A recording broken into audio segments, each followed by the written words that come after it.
The airport terminal sparkles like a promise, all gleaming glass and polished steel. Logan squeezes my hand as we wait in the security line, our matching carry-ons lined up like good soldiers. After 3 years of marriage, we're finally getting our honeymoon, even if it's technically a work trip to Singapore. My phone buzzes. Unknown number. Hello? Avery. Thank God you picked up. Brooke's voice slices through my contentment like a rusted blade. My sister-in-law, master of terrible timing. We're about to board with Brooke. What do you need? Just a tiny favor. Derek and I are planning this amazing garden party next weekend. Your backyard would be perfect, you know, with the new landscaping Henry did. The security line inches forward. Logan raises an eyebrow at my expression. We'll be in Singapore for 2 weeks. The answer is no. But the lighting is exactly what we need. And Henry's rose garden would make the perfect backdrop. I said no. My voice comes out sharper than intended. Several travelers glance our way. Come on, Avery. Family helps family. Remember when I let you borrow my wedding centerpieces? I bite back a laugh. Those hideous neon monstrosities she'd insisted I use? That was different. This is our home, and we won't be there. I still have the spare key from when I house sat last summer. My stomach drops. You were supposed to return that. Details. Look, it'll be fine. Small gathering, maybe 30 people max.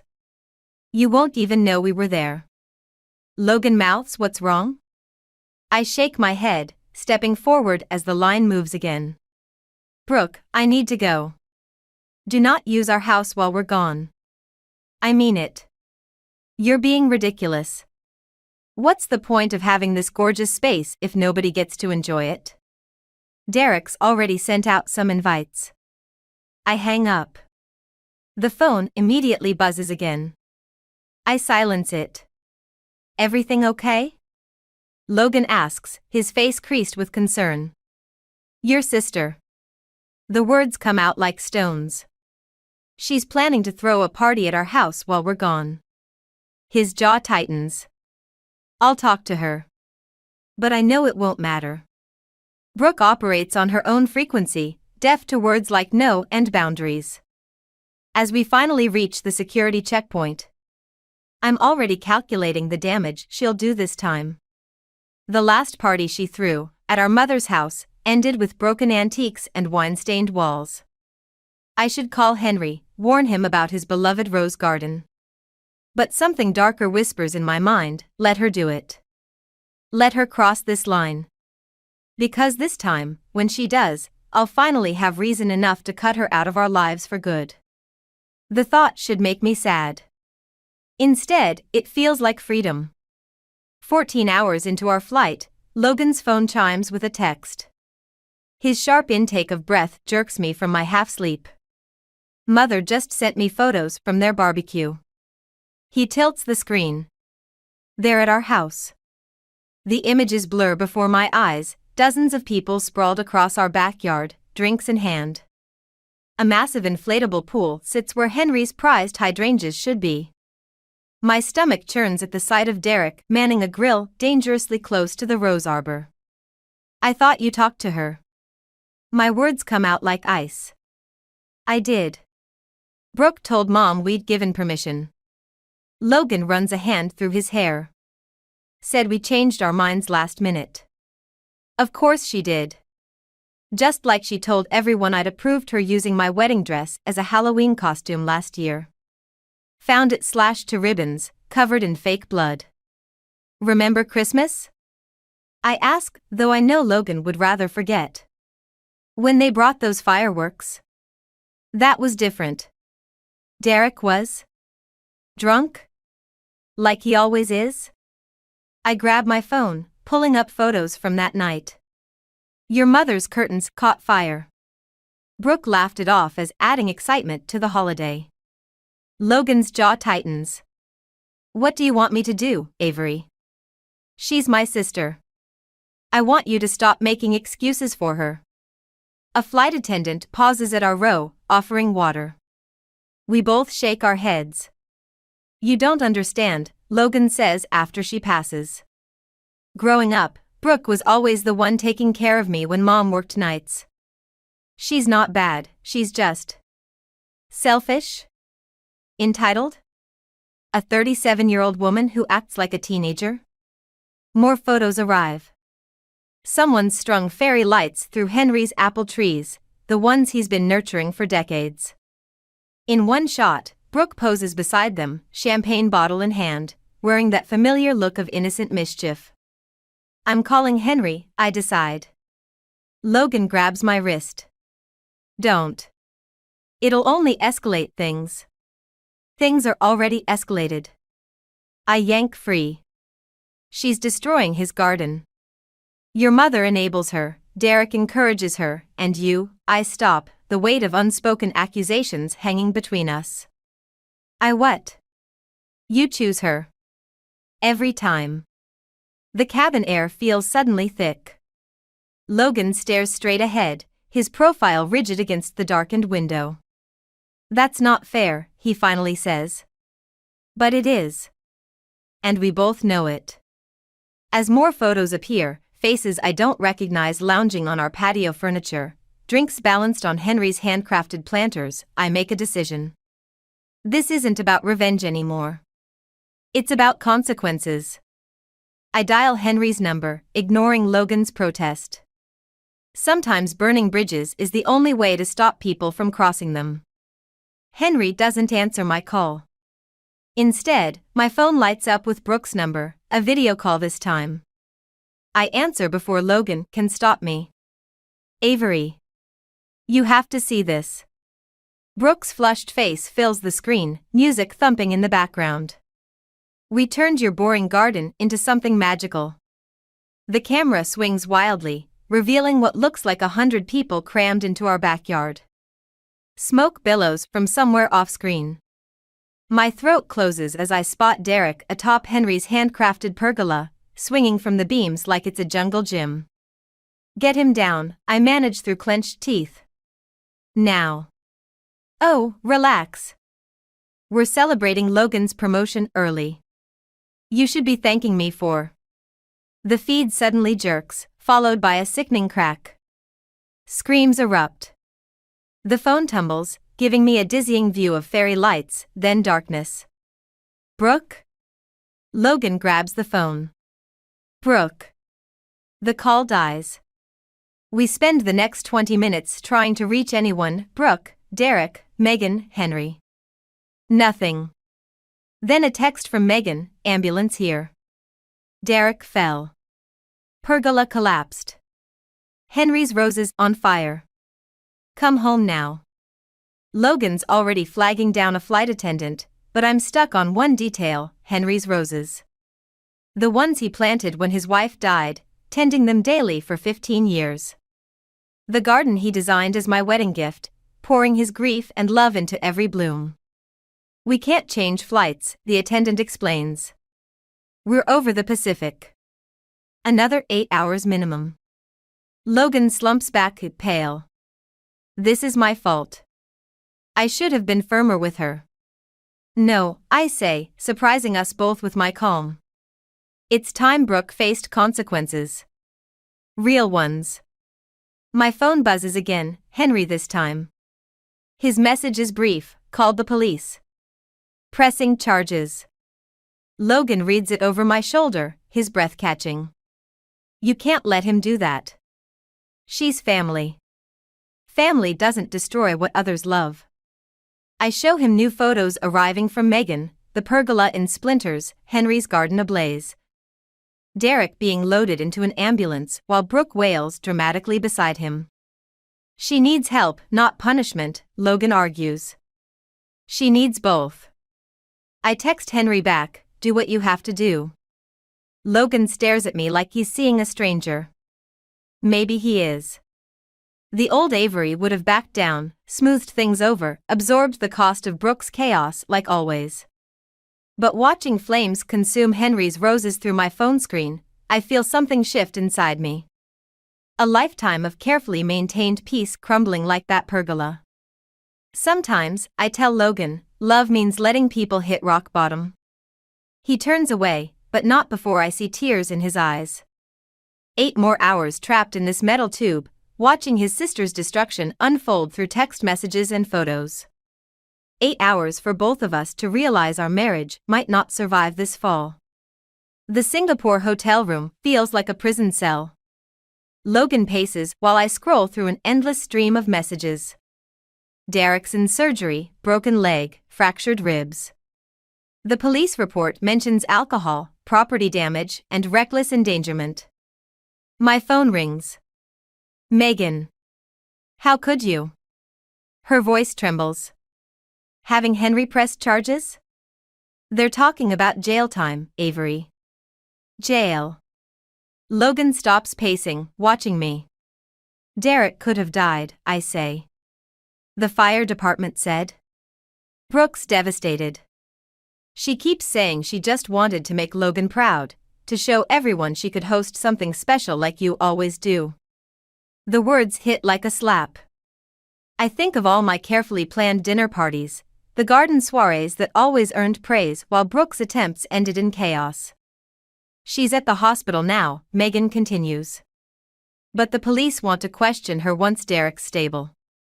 Henry won't answer my calls. Please, talk to him. I can't. Can't or won't? Her tone sharpens. You've always been jealous of their relationship.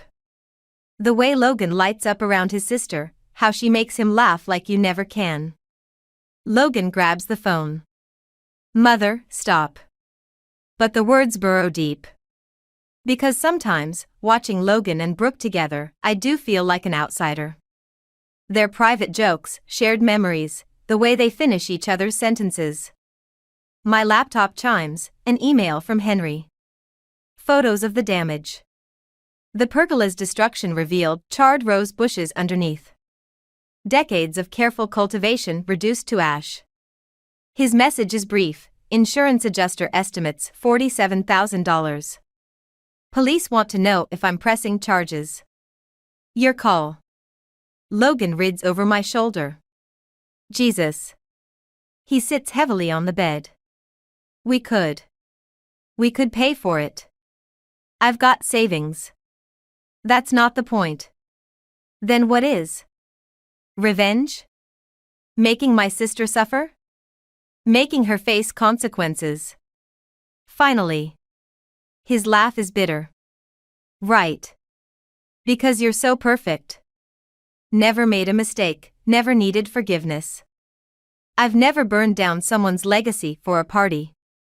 No, you're just burning down my family instead. The silence stretches between us like a chasm. Outside our window, Singapore's skyline glitters, mocking the darkness we're drowning in. My phone buzzes again, a text from Brooke. I know you hate me. But please. I can't go to jail. Logan needs me. He's always needed me. I stare at the message, remembering Megan's words about jealousy, about how I'll never make Logan laugh like Brooke does. Then I look at Henry's photos again, the blackened ruins of his heart's work. I'm going to reply to Henry, I tell Logan. He doesn't ask what I'll say. Maybe he already knows we're past the point of saving everything. The training seminar drones on while I scroll through my messages. Henry's sent another photo, workers clearing the garden debris, pricing out replacements. Below it, his words, still waiting for your decision. Logan hasn't spoken to me since last night. He sits 3 rows ahead, laughing with our colleagues like nothing's wrong. Like his sister isn't facing criminal charges. Like our marriage isn't crumbling. My phone vibrates, an unknown number. Mrs. Chen? A formal voice. This is Detective Sarah Martinez. We need to discuss the incident at your property. I slip out of the conference room, heart pounding. Yes? We've reviewed the security footage. The fire wasn't an accident. The world tilts. What? Someone deliberately set the roses on fire. We have clear footage of Derek Winters pouring accelerant while your sister-in-law filmed it on her phone. They were laughing. The hallway suddenly feels too small. Through the conference room windows, I see Logan watching me, concern etched on his face. There's more, Martinez continues. We found similar videos on Mrs. Winters' social media. Something called Chaos Chronicles, dozens of videos showing property destruction at various locations. Your house wasn't random. It was content for their channel. Content. They burned Henry's roses for content. The district attorney wants to know if you'll testify. Given the pattern of behavior? I need to call you back. I hang up, hands shaking. Logan follows me into the hallway. What's wrong? I show him the detective's text summary. Watch the color drain from his face as he reads about the accelerant, the videos, the deliberate destruction. She wouldn't, he whispers. There must be some mistake. My laptop chimes. Brooks posted a new video, footage from the party. The camera zooms in on Derek splashing liquid on the roses, her giggling voice in the background. Logan always said these stupid flowers were more important than family. Let's see how important they are now. Logan watches over my shoulder, silent. Still want to defend her? My voice sounds strange, distant. Still think this is about jealousy? He reaches for me, but I step back. Avery, please. You know what's funny? I actually considered dropping the charges. Because of you. Because I thought maybe Megan was right, that I was being vindictive.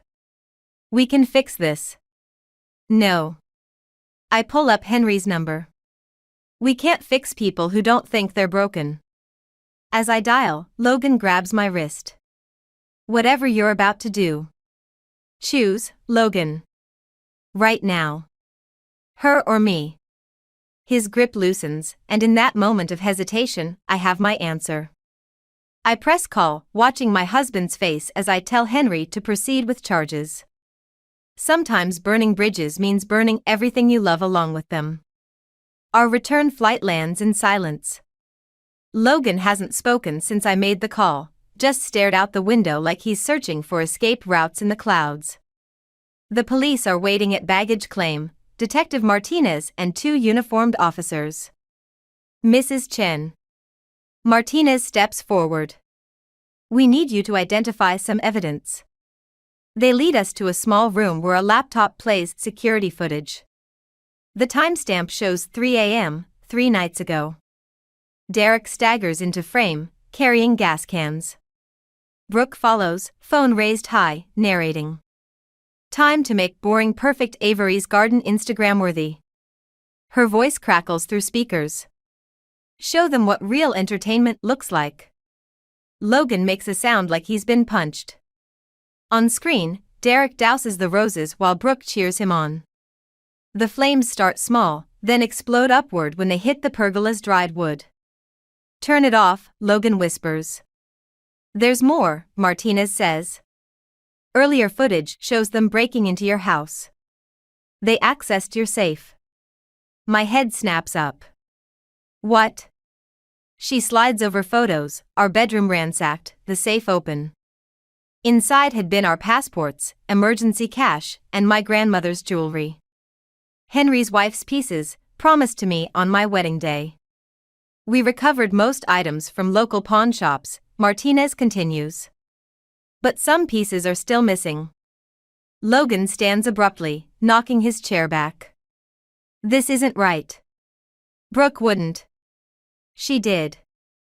I pull up the Chaos Chronicles channel on my phone. Dozens of videos, each showing similar destruction. Houses, cars, gardens, all filmed for likes and comments. She's been doing this for months. We were just her latest target. The DA's offering a deal, Martinez says. If Mrs. Winters testifies against her husband, admits he was the primary instigator. No. I stand too. Show them everything. The videos, the theft, the fire. All of it. Avery, please. Logan grabs my arm. She's still my sister. And I'm still your wife. I pull free. Or am I? His silence answers everything. Outside, Henry waits by his truck. He looks older, shoulders bent under the weight of loss. When he sees me, he opens his arms. I break there, in my grandfather's embrace, while Logan walks away toward the police station where his sister waits. Behind us, Martinez discusses charges: arson, grand theft, criminal conspiracy. Words that can't capture the real damage: trust burned to ash, love scattered like cinders. Family ties severed as cleanly as garden shears through rose stems. You did right, Henry murmurs. Sometimes the hardest part of loving someone is letting them face what they've done. But watching Logan's retreating back, I wonder if doing right means losing everything I've fought to protect. If justice and revenge taste the same when they both leave you alone. The holding cell smells like despair and cheap perfume. Brooke sits behind the metal table, orange jumpsuit washing out her normally perfect complexion. When I enter, her eyes light up with that familiar manipulative sparkle. Finally. Did Logan send you? These people won't listen. I saw the videos. My voice sounds foreign, even to me. All of them. The parties, the destruction, the thefts. Her smile falters. It was just for fun. Content, you know? People love watching. You sold my grandmother's jewelry. We were going to replace it. She leans forward, chains rattling. Derek knows this guy. Stop lying. I place my phone on the table, playing the footage. Brooke's voice fills the room, perfect Avery with her perfect garden and her perfect life. Let's see how she likes having nothing. She flinches. I was drunk. It didn't mean. You were jealous. The realization hits like a thunderbolt. All these years, the chaos, the drama, you couldn't stand that Logan was happy without you. He's my brother. She slams her hands down. I raised him while Mom worked. Everything he is, he owes to me. Then you came along with your boundaries and your rules. And your solution was to burn down our home? It wasn't supposed to spread so fast. Tears well up. Derek said the roses would just smoke a little. Make a good thumbnail, you know? The door opens. Logan enters, looking exhausted. Brooke immediately reaches for him, but he steps back. The DA offered a deal, he says quietly. If you testify against Derek. I would never. Brooke starts, but Logan cuts her off. They have evidence he's done this before. Other houses, other families. You weren't his first partner in this. Brooke's face crumples. He said I was special. That I made the videos work. You have a choice, I tell her. Take the deal, get help, rebuild what you've destroyed. Or go down with him. Logan? She turns to her brother, seeking rescue like always. But Logan moves to stand beside me.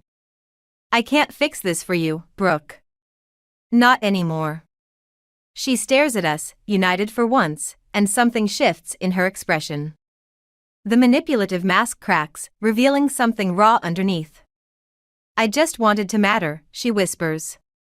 Like I used to. Then prove it, I say, sliding the plea agreement across the table. Start by telling the truth. Her hand shakes as she reaches for the pen. Behind us, Henry appears in the doorway, carrying a small rose bush in a terracotta pot. When you're ready, he says, there's a garden that needs rebuilding. Brooke signs her name, and with it, signs away the person she used to be. Sometimes, I realize, revenge isn't about destruction at all. Sometimes it's about forcing someone to finally grow. Spring unfolds in our backyard, bringing with it the scent of fresh earth and new beginnings. Henry supervises as Brooke plants another rose bush, her community service vest bright against the dark soil. Her hands, once perfectly manicured, now bear calluses and dirt under the nails. Deeper, Henry instructs. Roots need room to grow. Logan watches from the patio, coffee cup clenched tight. We're still learning how to be us again, navigating the space between loyalty and boundaries. Some days are harder than others. Derek took the maximum sentence rather than admit guilt. Brooke's testimony sealed his fate, along with the evidence of dozen other properties they'd vandalized together. She hasn't visited him once. The white roses are coming in nicely, she says, wiping sweat from her forehead. Like the ones from your wedding. I touch my bare ring finger, remembering.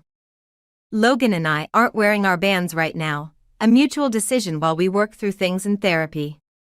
Some foundations need to be completely rebuilt. Henry hands Brooke the watering can. Remember. Gentle stream, not a flood. She demonstrates the proper technique. I know, Henry. You've only told me 1,000 times. But there's no bite in her words anymore. The old Brooke would have rolled her eyes, made a scene. This one accepts correction, learns from it. Megan arrives with lunch, setting up at the new garden table. She's different too, less enabling, more willing to let her children face consequences. We all are. I found this, Brooke says suddenly, pulling something from her pocket. My grandmother's sapphire ring catches the sunlight. I tracked it through 3 pawn shops. The owner remembered Derek. She holds it out, hands trembling slightly. A peace offering, maybe. Or redemption. I take it, feeling its familiar weight. Thank you. I can't fix everything I broke, she whispers. But I'm trying. Logan moves closer, hovering between us like he's unsure where he belongs. But when I reach for his hand, he takes it. Progress, like gardens, comes in small moments. Henry surveys his restored kingdom, new roses mingling with surviving ones, fresh arbors rising where the old ones burned. Different, but not lesser. Changed, but not destroyed. Time for lunch, Megan calls. We gather around the table, this patchwork family of survivors. There's still tension, still unspoken hurts. But as Brooke passes the sandwiches, her sleeve rides up, revealing fresh scratches from the rose thorns. Battle scars of a different kind now. Sometimes revenge doesn't taste like ashes. Sometimes it tastes like hope, served with potato salad and the promise of flowers yet to bloom.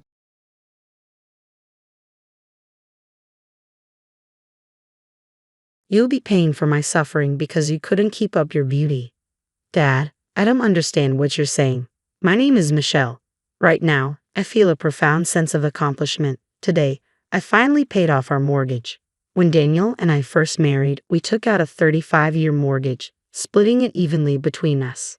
Although we saved some money since the land was my grandfather's and we had his permission to use it, repaying the loan was still a significant challenge. Since our daughter Lisa was born, I've been balancing housework, childcare, and my job with no time to spare. Daniel isn't much help around the house, so most of the chores fell on me. Fortunately, I was able to manage everything because I work from home. I spent countless hours at home, managing the household. Daniel initially promised to contribute more financially, saying, "Just because you're home all day doesn't mean I'll leave all the work to you. I'll handle more of the finances, trust me." But this promise only lasted a few years. His attitude shifted about 3 years into our mortgage repayment, particularly after Lisa was born. "You have it easy, staying home all day. I bet you just nap while I work. When you're not up at night with Lisa, you're home all day. At least get the housework done." Daniel belittled my work-from-home job, dismissing it as an easy way to earn some extra money. But working from home comes with its own deadlines and pressures. Managing to contribute to the mortgage while handling household chores and childcare wasn't easy, but Daniel never truly grasped that. There were times when I seriously considered leaving him. I even mentioned divorce once, but Daniel, tearfully apologetic, begged me to stay, and we had Lisa. I didn't want a divorce to negatively impact her future, so I held on and kept doing my best. Strangely, as soon as we paid off the mortgage, Daniel asked for a divorce. We were celebrating this milestone at a fancy restaurant with our family of 3. I had dressed up a bit more than usual and was savoring a delicious meal when Daniel pulled out the divorce papers. Until that moment, there had been no indication of what was coming. Mom, congratulations on paying off the mortgage. Thank you. Now we need to start saving for retirement. Oh no, does this mean we can't splurge? Of course, we need to save for things like your future study abroad program too. Thanks, I'll help with saving, so let me know what I can do. That was the conversation Lisa and I were having. We were already saving, but without the mortgage, we could accelerate our savings. It was a hopeful exchange about our future plans, and it was heartwarming to have such a deep conversation with Lisa, who is now a high schooler. But then Daniel abruptly said, "You know, Michelle, I just can't see you as a woman anymore. The way you've been working so hard is actually a turnoff. I'm planning to marry this young woman I'm seeing now. Could you move out?" He said this so suddenly without noticing the shock on Lisa's and my faces. He continued, oblivious to our distress. "Her name is Amelia. Want to see a picture? Isn't she cute? Completely different from you, Michelle. Even when she's working, she looks like she's enjoying herself and doesn't seem stressed. She's a real social butterfly, nothing like you." I couldn't believe it. The reason I worked so hard was to pay off our family's mortgage. Did he really understand how challenging it was to contribute to the mortgage on our work-from-home salary? And wasn't I overwhelmed with housework because he never helped? But according to him, housework is a woman's job, and I'm apparently not good at it. I wasn't perfect at housework, but I did my best for our family. We finally paid off our mortgage, and now, when we should be celebrating, he's saying this. When we bought the house and I suggested divorce, he refused, saying, "Lisa's still here, so please don't leave me." But now, my feelings have changed. In response to my frustration, Daniel retorted with irritation. Even though we were in a nice restaurant, the atmosphere was incredibly tense. What can I do? Younger women are simply more attractive. Sure, the economic effort you put into paying off the mortgage was impressive, but you can't compete with youth. That's terrible, Dad. It's so rude to Mom. You need to apologize. Lisa was clearly upset, but Daniel seemed unfazed. Lisa doesn't fully understand yet, does she? But you do, right, Michelle? Women are like appliances. Newer models are always better, and everyone wants them. Comparing me to an appliance. How disrespectful. Well, since I no longer have any feelings for you, I guess it's only natural for me to say rude things. And as for staying together for Lisa's sake, I might have used that as an excuse. I was just holding on to someone who did the housework for me. Daniel's words were beyond belief, but he continued with his justifications. At that moment, I tried to use Lisa's name to convince him to reconsider the divorce, hoping it would make him rethink his decision. But in truth, I wasn't thinking about Lisa at all. I was just desperate to keep someone who was handling the household duties. Can you really say that in front of Lisa? What kind of parent are you? What does being a parent have to do with anything? I've always put myself first. I might sacrifice for my child, but that's just about self-satisfaction, isn't it? Don't involve me in that. What Daniel was saying was shocking. Although he had always been somewhat selfish, I never imagined he'd be so blatantly dismissive of his parental responsibilities, especially in front of Lisa. Well, look, I feel bad about leaving a woman your age on her own, just like you. That's why I'm giving you all our assets. Dad, what are you talking about? Just a moment ago, you told me to leave. Yes, and that's why I'm offering you the money, but in return, I'm taking the house. Consider it alimony, Daniel said. Alimony? Why should Mom have to pay that? Shouldn't you be the one to cover the cost for having an affair with a younger woman? Lisa demanded. It's not as simple as that, Lisa. Your mom is at fault too. Let's see.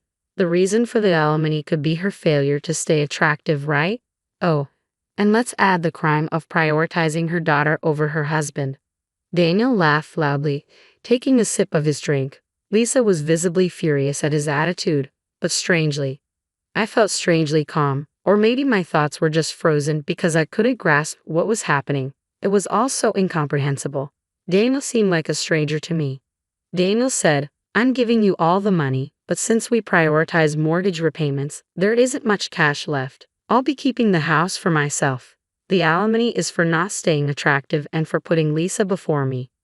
I couldn't make sense of his words. It was as if I were trying to communicate with an alien. I was struggling to figure out how to respond to this unfamiliar version of Daniel. I was about to speak when Lisa jumped in. By the way, Dad, is this young woman you're talking about the one living about 5 stations away from here? She's a bit older than me, right? You met her around 3 months ago, didn't you? What? How do you know that? Daniel asked, clearly startled. Lisa, unfazed by his reaction, continued while scrolling through her smartphone. Well, my friend's dad faced a similar situation recently. A woman suddenly approached him saying, "Look at me, not your wife." But my friend's dad quickly discussed it with his wife, seeing through the woman's intentions and keeping her at bay. Unlike you, he handled it wisely. Lisa, how dare you speak to me, your father, like that? Daniel roared, clearly enraged. I'm just speaking the truth. I also heard that the situation at my friend's house was quite difficult. The couple's relationship was strained for a while. But what's important now is that Amelia seems to target men who are already in relationships, Lisa explained. What? What are you talking about, Lisa? I don't understand, I said, still confused. Watch what you say about Amelia. Daniel snapped. Even if you're my daughter, I won't forgive you. But Lisa was unfazed. She pulled out her smartphone and showed us a few photos. Look at these. The first one is of my club senior being approached by her. The second is a classmate of mine. Both of them have girlfriends, and she told them, "Look at me, not your girlfriend." What? What does that mean?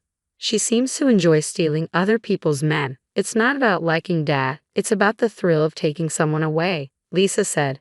Daniel appeared stunned by Lisa's revelation. He stared blankly for about a minute, trying to process what she said. When he finally spoke, he looked desperate. No, Amelia isn't like that. Don't spread such lies. I love her, and she loves me too. Stop making false accusations just because you're a high schooler. Even high schoolers know a thing or two. It's you who doesn't understand anything, Daniel said dismissively. Right, Dad. And what's the reason for this alimony again? For prioritizing your daughter? Is that some kind of new joke? Because it's not funny, Lisa retorted. What? How dare you speak to your parent like that? You're being disrespectful. Daniel shot back. Well, Dad, you're being incredibly rude to Mom, claiming alimony for ridiculous reasons. The house is in Mom's name, right? And when it comes to the mortgage, Mom paid more under the pretext of child support. The household chores were also divided unfairly. If you really want a divorce, you should cover the costs of the house, which is in Mom's name, including the full price of the land. And you should be the one to leave the house after paying the alimony and enjoying your time with Amelia. At Lisa's words, Daniel seemed at a loss for words. It looked like he was beginning to realize he was at a disadvantage, but he didn't want to admit it. Instead, he argued back desperately. You're just trying to avoid the divorce and making things up. Amelia has a stealing husband's hobby, huh? It's pointless to try to deceive me with such lies. Amelia told me I'm her destiny. Yeah, whatever. Lisa seemed uninterested in Daniel's rebuttal, her attention focused on the menu as she eagerly anticipated what was next. Meanwhile, Daniel's face turned red with frustration as he continued to complain. Amelia and I are bound by true love, and you're just trying to interfere with that. Maybe you should pay the alimony as an apology. Oh, really? I didn't realize you were such an expert on these matters. If that's how you feel, why not involve a lawyer? Lisa replied. What? You think you're right, don't you? But Mom would never accept such an absurd claim, Daniel retorted. Well, yes, that's true. It's impossible to accept such a ridiculous claim for alimony. But fine, if that's how it is, let's at least fill out the divorce papers now. We can handle the rest when we get home and submit them tomorrow. We'll get a lawyer involved for alimony and property division later. All right, it's settled then. It's almost time for dessert. I'm looking forward to it, Lisa said. I was initially stunned by Daniel's incomprehensible statements, but his words gave me a strange sense of resolve. Regardless of who Amelia was, I could no longer feel any love for Daniel. He wouldn't be living with us anymore. If that's the case, there was only one thing left to do. All right, I'll sign it then. I signed the divorce papers that Daniel had brought. The three of us silently finished our last dessert and left the restaurant. The next day, we went to City Hall to submit the divorce papers. The divorce was successfully finalized, and Daniel and I began living in separate weekly rental apartments. I moved in with Lisa. We each hired lawyers to handle the division of assets and alimony, but no lawyer would support Daniel's claim that I had to be beautiful or prioritize our daughter over him. Daniel's liability was clearly established. Even he, who had previously ignored both Lisa and me, appeared subdued when confronted by a lawyer. In the end, he admitted his fault. The divorce was finalized with Daniel relinquishing his claim to the property. The house would now be solely in my name. This decision seemed to reflect Daniel's long-standing neglect of household responsibilities. Ultimately, it was the best outcome for Lisa and me. "Oh, I don't need any money. I've got Amelia. You can keep that old house once you finish the 35-year mortgage. I'm starting a new life," Daniel declared, bluffing till the very end. However, Daniel's new beginning didn't go as planned. Amelia turned out to be exactly as Lisa had described, a woman who enjoys toying with men who are already in relationships or married. As soon as Daniel and I separated, she lost interest and dumped him. This was a harsh surprise for Daniel. Having lost both his assets and the love he believed in, Daniel, now flustered and desperate, came seeking reconciliation. "Michelle, I'm sorry. Please forgive me. You're the only one for me, and I'm the only one for you, right?" "What are you talking about? I'm exhausted from handling housework for you. Besides, I don't think I'll stay beautiful in the future. And of course, I plan to prioritize Lisa and myself over you. I can't afford to deal with alimony claims again, so reconciliation is out of the question." Absolutely out of the question. Daniel's shock at my blunt rejection was palpable. Since then, I haven't heard from him. I've moved out of the weekly rental and am now happily settled in my own home, having paid off the mortgage with just Lisa. Lisa will soon begin preparing earnestly for her college entrance exams, and I'm committed to supporting her with everything I have.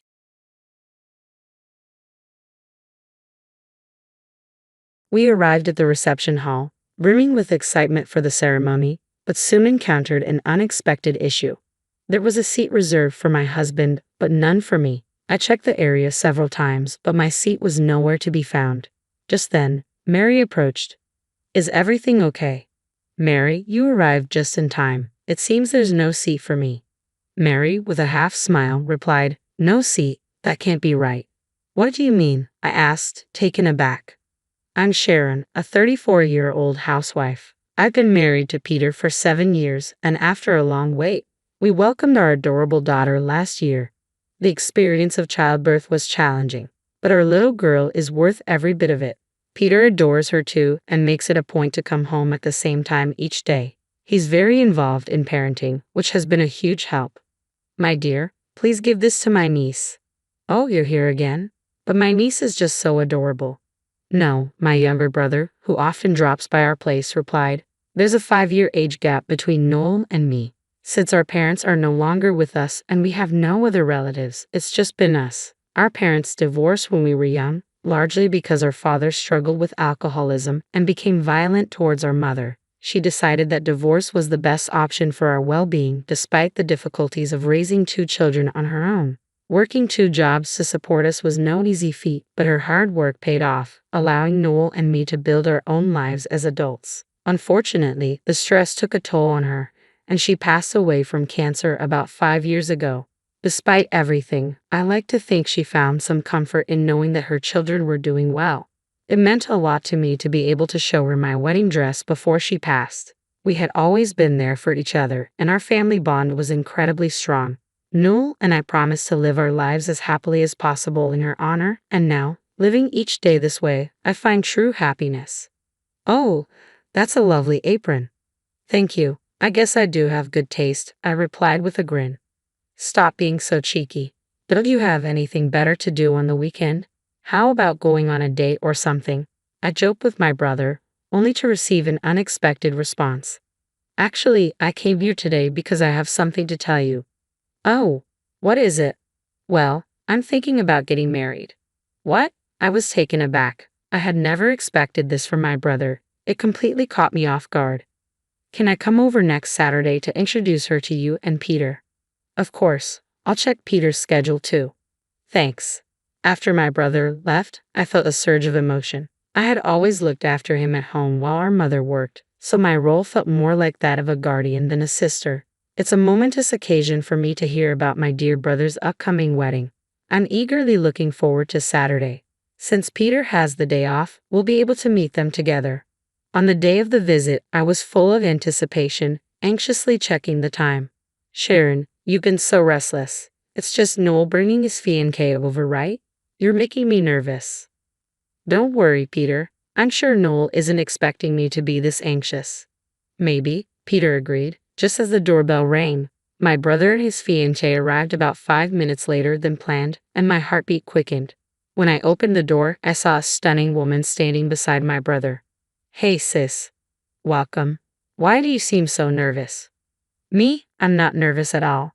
As I spoke with my brother, I noticed the woman he had brought along. She offered a warm introduction. Hi, I'm Mary. It's a pleasure to meet you. I'm Sharon, Noel's sister.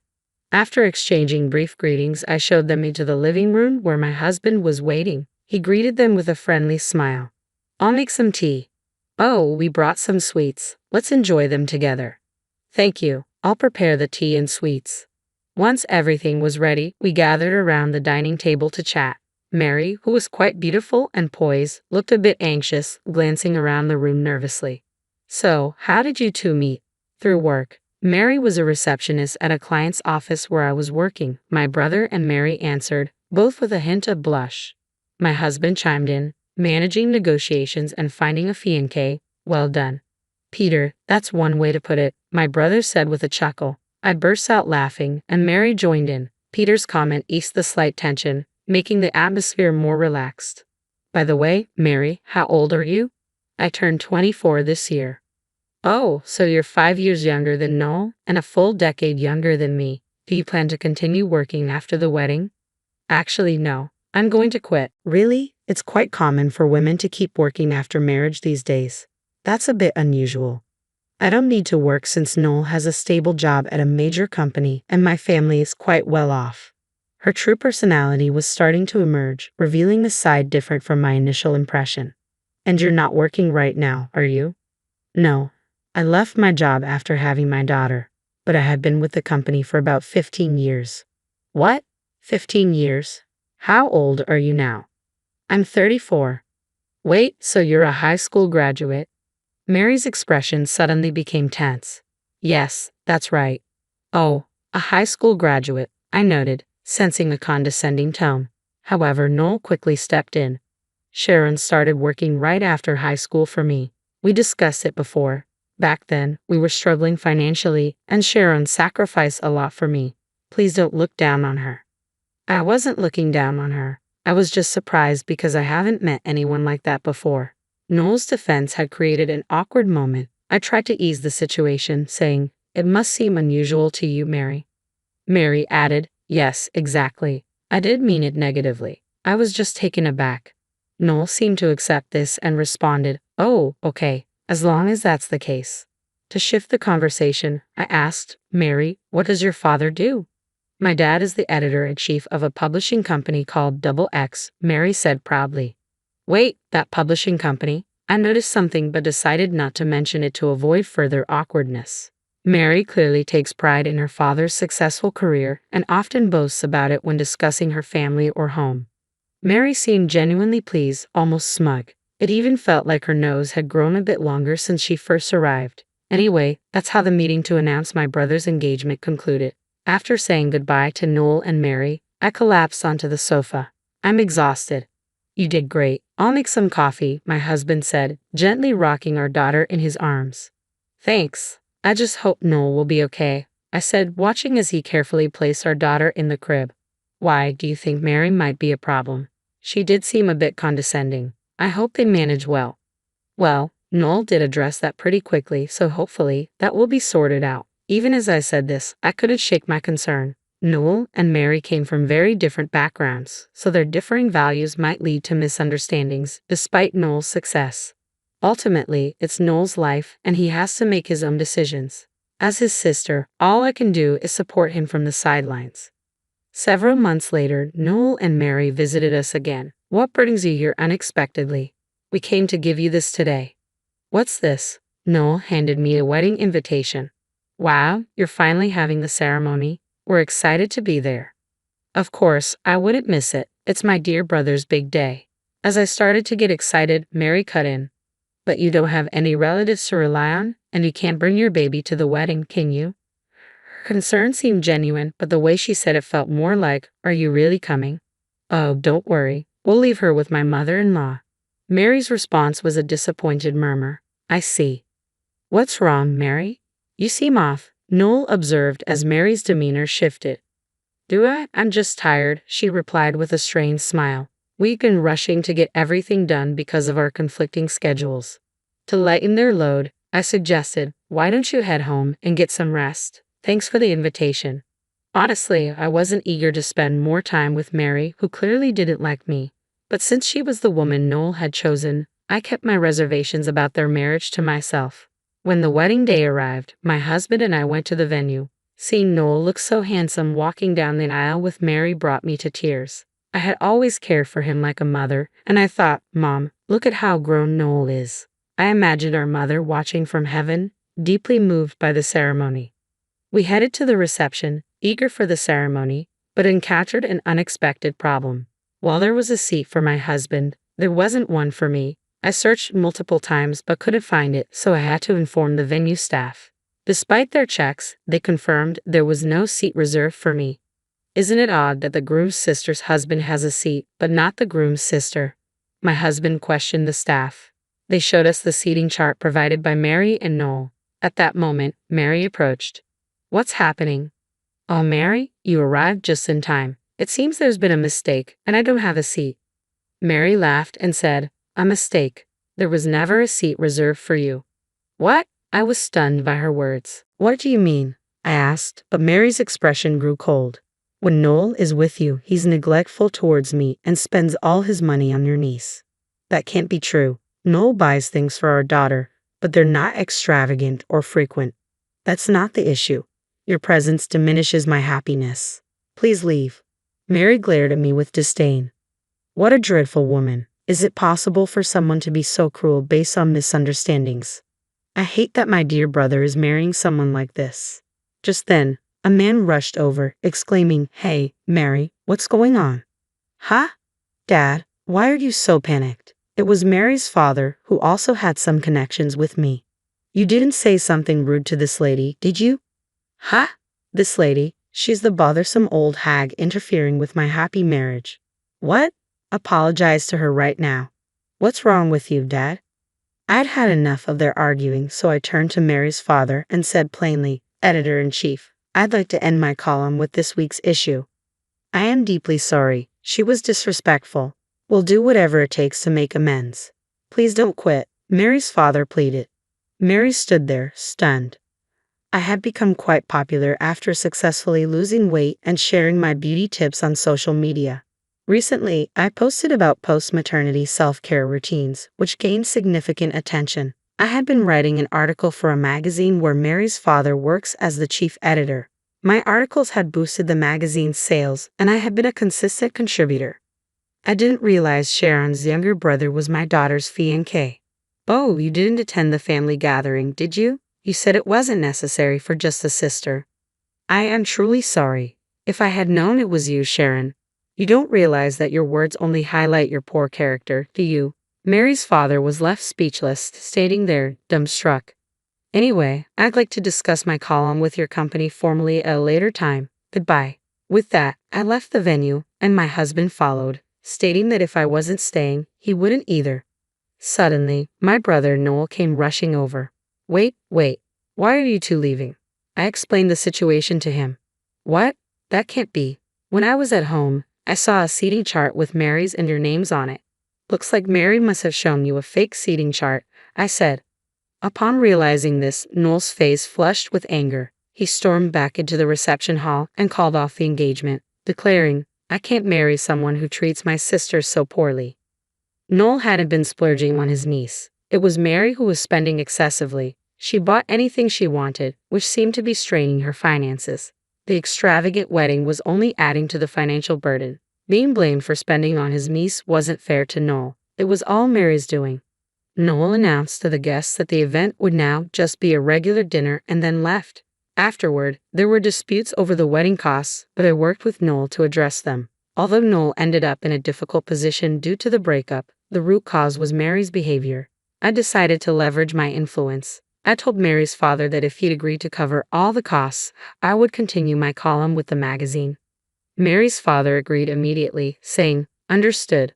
Although Mary seemed reluctant, her father snapped, This is all your fault. and firmly insisted that she accept it. As a result, Noel was able to end his engagement with Mary without any personal loss or damage to his reputation. I continued my column with the magazine as promised, but I did report the incident to the publisher. Consequently, Mary's father was transferred to a different department and was no longer the editor-in-chief.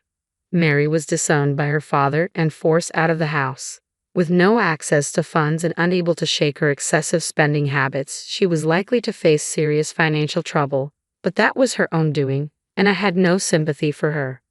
Noel commented, "Next time, I'll find someone who appreciates you as my sister." I replied, "Just make sure you find someone who treats people well."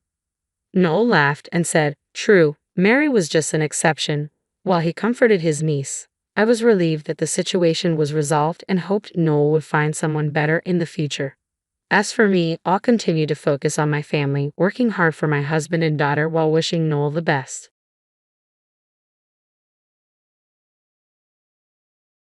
What does it mean to cancel a policy? I whispered during my lunch break at work, trying to keep my voice down after realizing I had been too loud on the phone. "I didn't make any such arrangements," I said, feeling puzzled and frustrated. My mind went blank. The insurance company representative on the other end, a woman, remained calm despite my distress. "According to our records, we received a request for policy cancellation from your end, and the procedure has been completed," she said. I had been subscribed to a savings-oriented life insurance policy. My sister-in-law, Rachel, an insurance agent with demanding quotas, had persuaded me to get an insurance policy that was more expensive than the market rate. I'm Stella, a 40-year-old office worker living in an apartment with my husband and daughter. Today has been tough from the start. My husband announced he was going on an overnight business trip as soon as he woke up and started packing his bags. Our daughter, Amy, began fussing over her missing math textbook. Amy is only in first grade, so her need for help is expected, but when my husband starts fussing about his missing travel bag and new socks, it can be quite a handful. I've been contemplating divorce for a while due to our relationship being on the rocks for the past year, and this kind of thing just adds to the irritation. "Why don't you both prepare the day before?" I blurted out, unable to contain my frustration. Amy obediently apologized and promised to be more careful next time. I softened my tone. "That's okay, honey. I should have helped you check it yesterday. I'm sorry." My husband, however, was different. "Amy is still young. If you were taking care of everything, she wouldn't be in this mess. And if you had bought me new socks, I wouldn't be complaining like this." I was furious at his petty complaints. "I had no idea about your business trip. There are freshly laundered socks in the drawer. Isn't that okay? I like to wear brand new socks when I am on a business trip." What's with that weird fixation? I thought, but kept my thoughts to myself. He goes on these overnight business trips maybe once every few months. His company must have scheduled it in advance. He just didn't bother telling me. If he needed new socks, he could have bought them himself or at least told me ahead of time. Amy looked like she was about to cry and said, "Mom, Dad, stop arguing." I turned to her and said, "I'm sorry, Amy. It's all right. Let's find your textbook together." My husband resumed his packing in silence, and I helped Amy with her backpack. I sneaked a glance at him and noticed he was packing more casual clothes instead of his usual business attire. Is he cheating again? I wondered. Something felt off. He had cheated on me twice before. The first time was right before Amy was born. I thought about divorce then, but he begged and cried for forgiveness, even getting our in-laws involved. My mother-in-law pleaded with me to stay with her son, and my sister-in-law Rachel implored me not to abandon her brother. So, I decided against the divorce, but then last year he cheated on me again. It was the same story, a girl he met on a dating app. My husband is the type to blurt out whatever comes to his mind, and his actions are quite transparent. He thinks he's keeping his actions secret, but it's almost as if he isn't even trying to hide anything. In an instant, he's busted, and there he is again, apologizing profusely while weeping, even though he usually struts around with such arrogance. Seeing him crying with his nose running is just pitiful. I swear, if there's another issue, we're done, I declared to my husband. I made him fill out the divorce papers, transfer all of our savings into my account, and though I forgave him, any love I have for him has completely vanished. My husband always puts himself first. I can't forgive him for not caring for our daughter Amy or spending time with her, but I plan to endure until Amy gets a bit older before getting a divorce.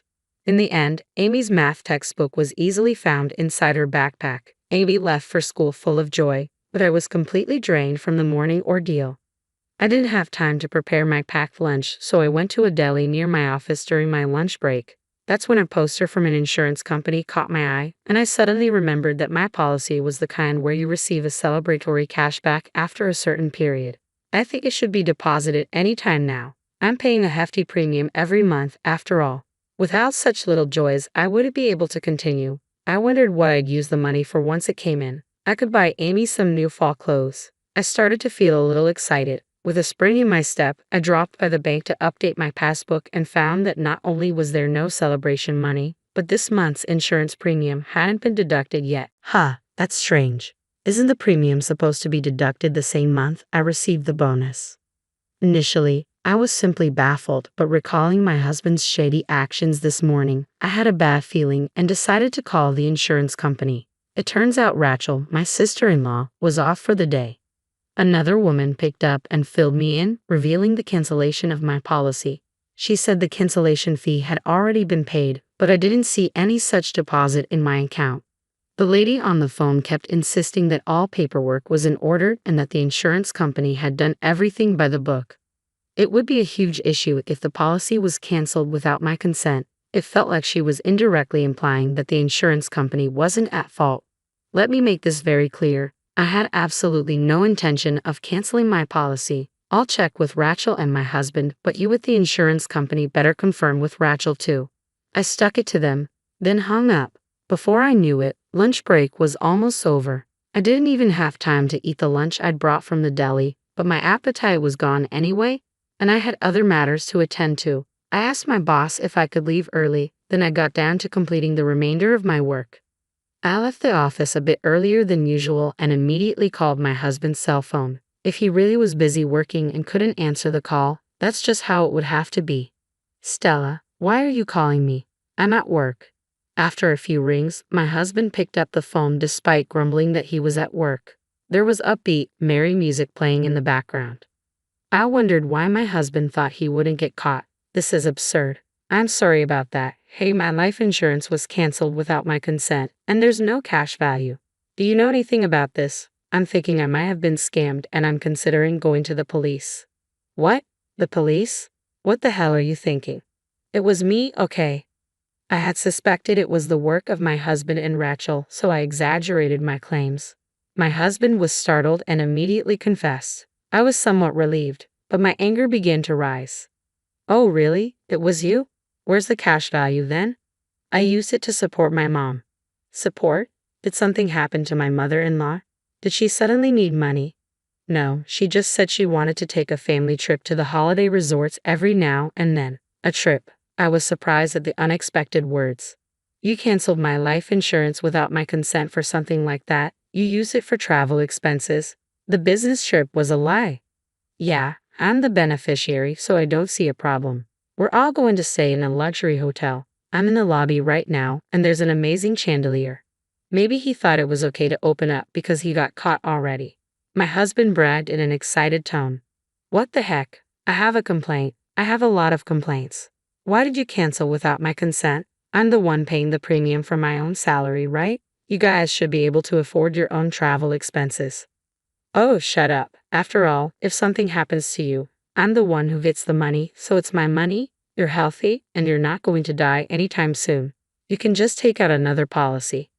I can't make sense of my husband's arguments at all. Doesn't he realize that as you get older, insurance premiums increase? Well, I guess I'm not the one paying. His irresponsible words gave me a headache. Do your parents and Rachel know that you canceled my life insurance without my consent? Did my father-in-law say anything? And Rachel must be an accomplice. You and Rachel forged my signature and stamped it, didn't you? Yeah, my mom and dad were happy about it and thought it was a good idea. After all, you're the one holding all our money, so it's your fault. I wanted to take a break and have some fun once in a while. It's fine, right? We're on a family trip and everyone's happy. By family, you mean your parents and Rachel, right?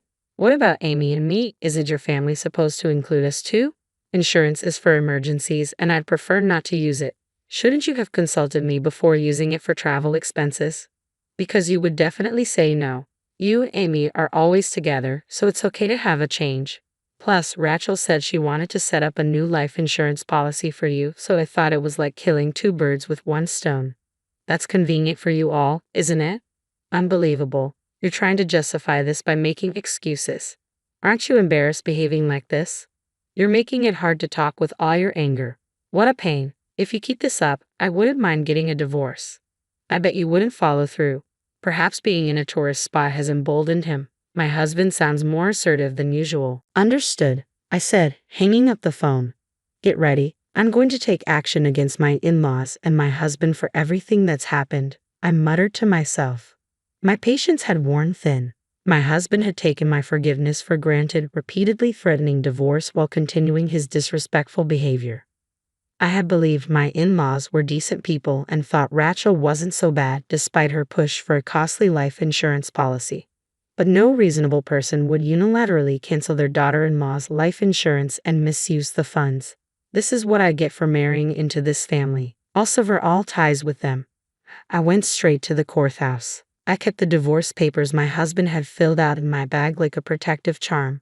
I submitted them without hesitation and then went to pick up my daughter Amy from her after-school program. On the way home, I told Amy about the divorce. She was initially surprised, but after I explained it carefully, she accepted it. When we got home, Amy asked, "So Dad isn't coming back home anymore?" "Your dad won't be back tonight because he's on a business trip. We're getting divorced, so we'll be living separately, but we still need to prepare for that," I explained, trying to address her confusion. "Then let's start packing right away. Hurry." "Ha! What's going on?" "Well, you're breaking up with Dad, right? You don't have to cry anymore. I don't like him because he's always mad." "Wait, Amy, were you trying to stop us from fighting because you didn't want me to be sad?" "Of course. I had planned to stay in the marriage for Amy's sake, but it seemed she had been enduring the situation to protect me.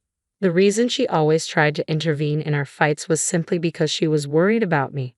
Dad never plays with me, even on his days off. He just tells me to go away whenever I try to talk to him. He only uses me to say mean things to you, like he did this morning. I've always been sad because I love you, Mom." Amy's slight smile cut through me like a knife. It was clear that not only had I seen through my husband's selfishness, but Amy had too. Realizing how deeply my husband's behavior had affected her broke my heart, and I felt tears welling up. "I'm so sorry, Amy. I didn't realize how much you've been going through. From now on, it'll just be the two of us, but I promise to take good care of you. I love you so much." Yay! Determined not to let Amy be unhappy again, I threw myself into organizing our new life. While she worked on her homework, I contacted a lawyer, searched for realtors and movers online, and reached out to my parents. When I explained the situation, they urged, "Come back home right away. Amy doesn't need to change schools." My father offered to borrow a truck and help with the move the next morning. I notified the landlord and the elementary school, letting them know we'd be commuting from my parents' home and would handle the school paperwork gradually. I'd also called work to take a vacation day so I could get everything sorted before my husband returned. The next day, my parents arrived, and we swiftly moved our belongings to their home. By the time my husband came back, everything was already packed and only his things remained in the apartment. I left a note saying, "We are divorced. We are now strangers," and then left the apartment. I imagined his shock when he came home and found us gone. It felt like a small victory. The smoothness of this process was thanks to the research I had done during his previous affair. I had made it clear before, next time, there will be no discussion. We'll divorce, and we had agreed that I would retain custody and all our shared assets. So my daughter and I began our new life at my parents' house. A few days later, my mother-in-law called me in a panic. Since my husband's phone was blocked, I assumed she was calling on his behalf. Given how easily he cries despite his arrogance, I imagined he was probably sobbing uncontrollably. "What do you think you're doing? You're divorcing my son even though he didn't cheat?" she yelled, her voice piercing through the phone and making me instinctively pull it away from my ear. "Stella, it's not too late. Apologize to him right now. He's been crying because he's so hurt. Aren't you embarrassed making such a fuss over this?" "Apologize? For what?" I was bewildered by her demands, and my response slipped out without thinking. "Who are you?" "Excuse me." Surprise was palpable, and she stopped speaking abruptly. I was taken aback by my own reaction but decided to follow through. Yes, who is this? If you can't identify yourself, this could be a scam call. I decided to run with my slip of the time. We're strangers now, and there's no point in having a serious conversation with people who unilaterally cancel life insurance policies. Don't be ridiculous, Stella. If you're going to act like that, I have a few things to say myself. As expected, my mother-in-law was furious, but I was beyond caring. What are you talking about? Do you think you can change anything? I had a clear agreement with him. If there were any issues, we'd divorce immediately. He even confirmed it on the phone. I said, leaving her speechless. I pressed on. If he wanted to go on a trip, he should have discussed it with me. But instead, he chose to commit a crime. Is your entire family trying to end up in jail? Canceling life insurance without consent is a form of forgery. That could mean imprisonment for anywhere from 3 months to 5 years. I'm prepared to pursue this fully. I don't want to hear excuses about how poor his family is. My husband's casual approach to this situation is precisely why I can't forgive him. What? Hold on a minute. We can't have criminals in this family. Please listen to me, my mother-in-law stammered, suddenly trying to sound conciliatory. Her sudden shift in tone, triggered by the mention of imprisonment, was too little too late. I hung up and blocked all calls from my husband's family. The shock of the divorce drove my husband to quit his job and isolate himself. We resolved the life insurance issue through financial aid, a system that handles insurance disputes outside of court, and reached a favorable settlement. Rachel, my sister-in-law, faced disciplinary action and was fired from her job at the insurance company, which even made minor headlines. This scandal turned the in-laws into the talk of the town, receiving criticism from relatives who told them they had no common sense and needed to have some shame. Both my husband and Rachel are now struggling financially, and I'm living freely with my daughter Amy back at my parents' house. I'm committed to making up for the difficulties Amy faced by showering her with all the love she deserves.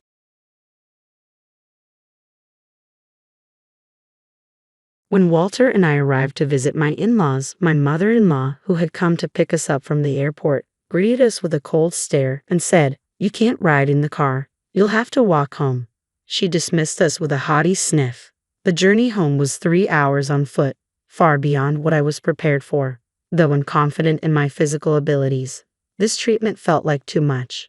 I was on the verge of tears when someone stepped in to help us.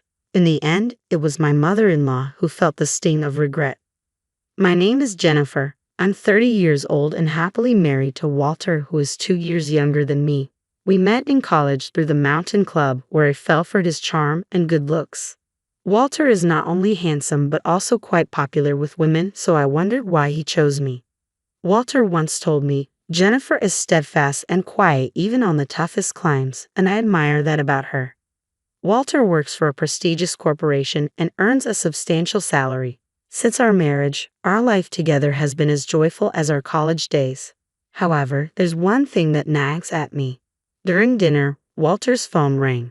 "Oh, it's Mom. Excuse me, I need to take this," he said, rushing out of the room.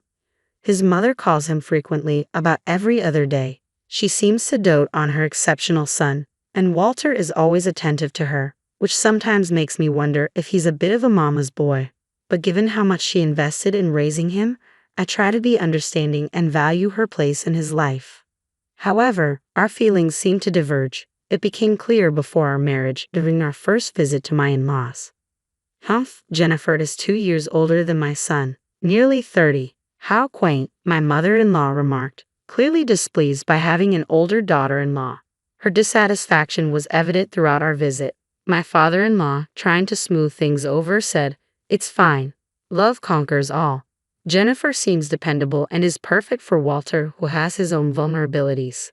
But his words only seemed to aggravate her further. Unable to confront my father-in-law directly, my mother-in-law chose to take out her frustration on me in subtle ways. "Oh dear, I'm so sorry, Jennifer. It seems the snacks I prepared have gone bad. I'll get some fresh ones for you," she said, her eyes widening, lips curling in a disapproving twist. Over time, I became adept at reading her subtle signs of discontent. "It's okay, really. I can manage," I replied with a smile, cutting away the spoiled part of the dried fruit and eating what was left. My time in the mountain club had taught me to make do with what I had. father-in-law and Walter chuckled. That's just like Jennifer, they said, with my father-in-law adding, honey, that's not good. Don't serve Jennifer anything like that. Although the mood remained light, I couldn't ignore her fleeting, sharp glance and the click of her tongue. Other instances followed. When she mentioned, I went to Italy last week and brought back souvenirs, she proudly presented a high-end branded tie for Walter. For me, she handed a flimsy t-shirt with a cheap-looking logo, clearly a knockoff. Come on, try on the tie, Jennifer. You should try on the shirt too, my mother-in-law said with that familiar, disdainful expression on her face. It was clear this was another instance of her subtle harassment. No, I can't really wear a tie with casual clothes and I'm not up for it right now, I replied, forcing a smile to keep things light. Inside, I was seething. Afterward, I only used that t-shirt for mundane tasks like weeding in the summer or as a joke to show friends in photos. I loathed even looking at it. The harassment was always subtle, noticeable only to me. Whenever I mentioned it to Walter, he'd brush it off with, Mom's a bit quirky. Just overlook it. But the constant undercurrent of malice gradually wore me down. Our town was about an hour's drive from my in-laws' place, which made their proximity a constant source of unease. Then one day, Walter came to me with unexpected news. Jennifer, I'm sorry to spring this on you, but I've been transferred. The move starts next month, so please start preparing. Walter's transfer was sudden, but I felt a secret sense of relief. It was a perfect opportunity to distance ourselves from my in-laws. Moreover, the new location was very close to my parents' home, making the transition from feeling distant to feeling like coming home. Got it. I'll handle the preparations and ask my family for help too, I replied cheerfully, eager to escape my mother-in-law's petty harassment. Though I was apprehensive about our new life, the overwhelming sense of liberation from her nagging took up most of my heart. The move was completed, and I thought I finally put some distance between myself and my mother-in-law. However, that hope was short-lived. One day, I received another call from her. Hello, Jennifer. Where have you been? Ignoring my calls? You're not neglecting my son while spending all your time at your parents' house, are you? I wanted to respond with something biting but held back. I'm sorry I missed your call earlier. I was in line at the checkout. Walter might be feeling a bit overwhelmed in this new environment, so I'm focusing on supporting him with nutritious meals. Soon, her calls came every 2 days. Although our face-to-face interactions were fewer, our conversations became more frequent, mostly dominated by her snide remarks. My son is sensitive. I wonder if someone as thick-skinned as you can truly understand him. His high school girlfriend was delicate and fragile, but his tastes have certainly changed, hasn't it? She would say, making me uncomfortable with every comment. It felt as though I had become her personal stress outlet, a trash can for her frustrations. The most painful comments were about children. Jennifer, you're 30 now. What are your thoughts on having children? Do you think someone older than my son can have a normal child? I was stunned by her outdated and insensitive remarks. Although this had been a concern of mine lately, hearing it directly from her left me in tears after I hung up. What does my mother-in-law think of me? Does she believe I'm immune to her hurtful comments? After our move, the frequency of her calls increased dramatically. I began responding with only safe, non-confrontational answers to avoid provoking her further. Eventually, she seemed to lose interest and the calls dwindled. I felt a profound sense of relief. Then, on New Year's Day the following year, Walter and I traveled to my in-laws' house. They had come to pick us up from the airport. Hey Walter, Jennifer, it's been a while. Father-in-law greeted us warmly, waving enthusiastically. Despite my anxiety about facing my mother-in-law, father-in-law's friendliness was a comforting contrast. Happy New Year, Mom and Dad. It's great to see you both. Happy New Year, Walter. It's nice to see you. I managed, though my eyes were nervously scanning for any sign of my mother-in-law. Mother-in-law barely glanced at me, which I took as a sign of lingering irritation over my previous responses to her calls. The atmosphere was awkward, and I was contemplating how to navigate the situation. You must be tired after the journey. How about we relax at the airport cafe for a bit? Father-in-law suggested cheerfully, seemingly unaware of the tension between my mother-in-law and me. Oh, that's a great idea. Isn't there a cafe on the second floor? Walter responded enthusiastically as we made our way to the cafe inside the airport. Should I drive back? Father-in-law asked. No need, I'm still driving, Walter replied, and the men continued their lively conversation while mother-in-law and I sat in silence. After ordering, I stood up and said, "Excuse me, I'm going to the restroom." "Oh, maybe I'll go too," mother-in-law said, rising to follow me. A sinking feeling took hold of me as we walked toward the women's restroom. Just as we approached, mother-in-law, trailing behind, remarked, "You can't ride in the car, so why don't you walk back?" Confused, I turned to look at her, only to see that familiar, disdainful expression on her face. "We're heading back as a family of 3. You're just a stranger, aren't you?" I was stunned. Walk back from here to my in-laws' house. How far could that be? I was in shock, especially at being called a stranger by my own mother-in-law. Mother-in-law continued to hurl her harsh words at me, leaving me feeling both hurt and disbelieving. "I frequently called you, trying to stay connected, but unlike Walter, your responses were always so cold. Living so close to your parents has clearly affected you. I can't see you as my daughter-in-law anymore. You feel like a stranger to me." My mother-in-law's voice grew louder and I was taken aback. I didn't want to argue in public, so I quietly replied, "Yes, I understand." I didn't feel like returning to where Walter and my father-in-law were, so I made my way to the airport exit, deep in thought. Despite her insistence that I walk back, this was an airport. There must be taxis or buses available. I could take one as far as possible and then walk the rest of the way. But more than that, I was preoccupied with the thought of how I would face my in-laws after arriving on foot. What would those days at their house be like? That weighed heavily on my mind. I checked my phone for transportation options to my in-laws' house. A bus was departing in just 10 minutes, but it wouldn't take me close to their home, so I would still need to walk for about 3 hours. 3 hours? I could manage that with my mountain climbing stamina. But there's a big difference between hiking for exercise and walking because I'm being pushed away. Tears began to well up in my eyes. Was it my fault? If I had been more pleasant on the phone, despite the harsh words, would things have turned out differently? Lost in thought, I was startled when someone tapped me on the shoulder from behind.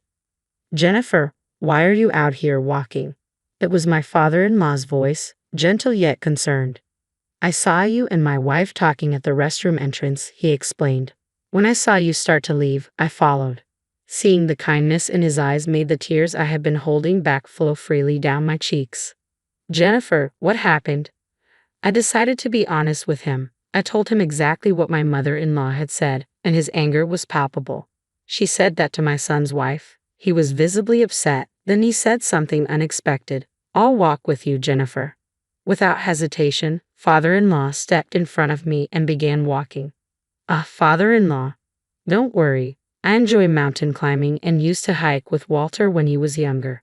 A 3-hour walk is nothing. Indeed, his pace was steady and strong, surprising for a 62-year-old. "Let's go." Music. Only didn't tell Walter we were leaving.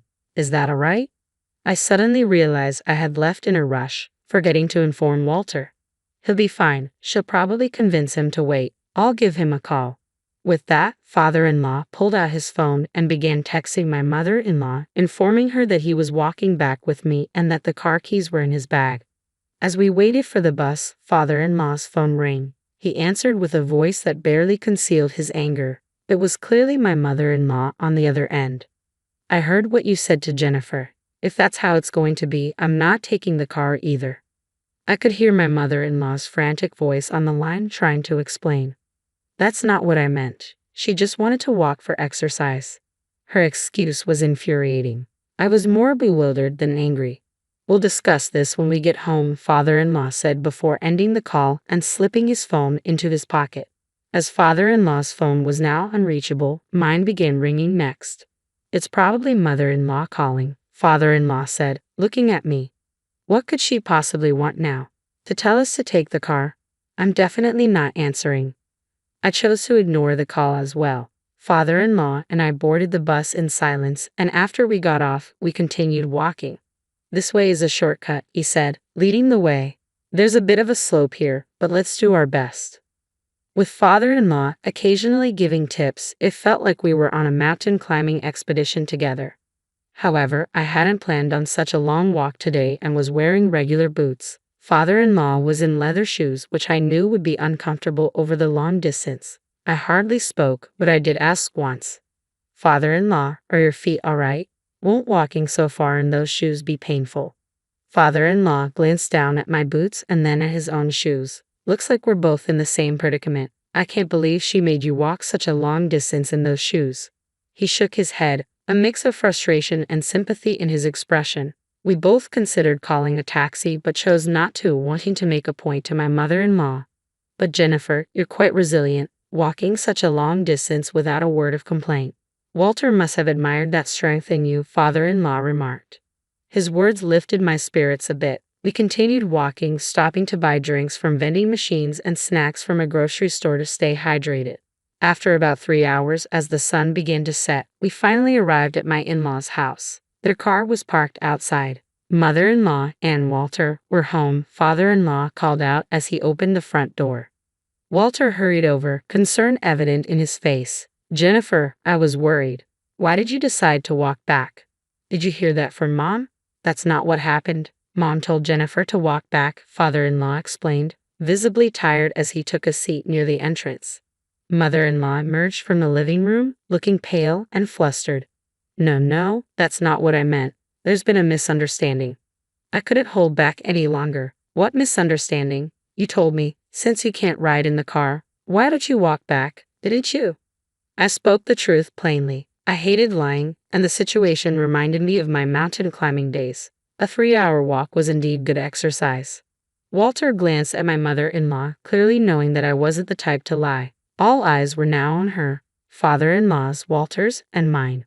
What? You trust this woman over me? We're done. You side with a stranger instead of your own family. Mother-in-law's voice was filled with rage. So, I wasn't allowed in the car because I'm a stranger? I asked quietly. Mom, I can't believe you treat Jennifer this way. She's a crucial part of my family, and I wanted you to accept her, Walter said, his voice tight with anger. His clenched fist shook as he spoke. If you're going to treat Jennifer like this, I'm done with you, Mom. I won't take your calls anymore. Don't contact Jennifer either. Walter took my hand firmly and said, Let's go. Walter, wait. Without another word, Walter slammed the door behind him and led me away, not looking back. A year later. Hey Jennifer, Walter, come over here. The view is amazing. Walter, father-in-law, and I were out mountain climbing together. 6 months after the incident, Walter had received a transfer, and we had moved back to our old home. After the New Year's confrontation, father-in-law decided to get a divorce and move to a place near our house. Now, climbing together on weekends had become a cherished routine. How about we have lunch here? He suggested as we reached the summit. We eagerly started preparing our meal. As we worked, father-in-law began to speak. Mom went on a spending spree after the divorce. Even though the property division was fair, she's already in financial trouble. I suppose she might have been feeling lonely.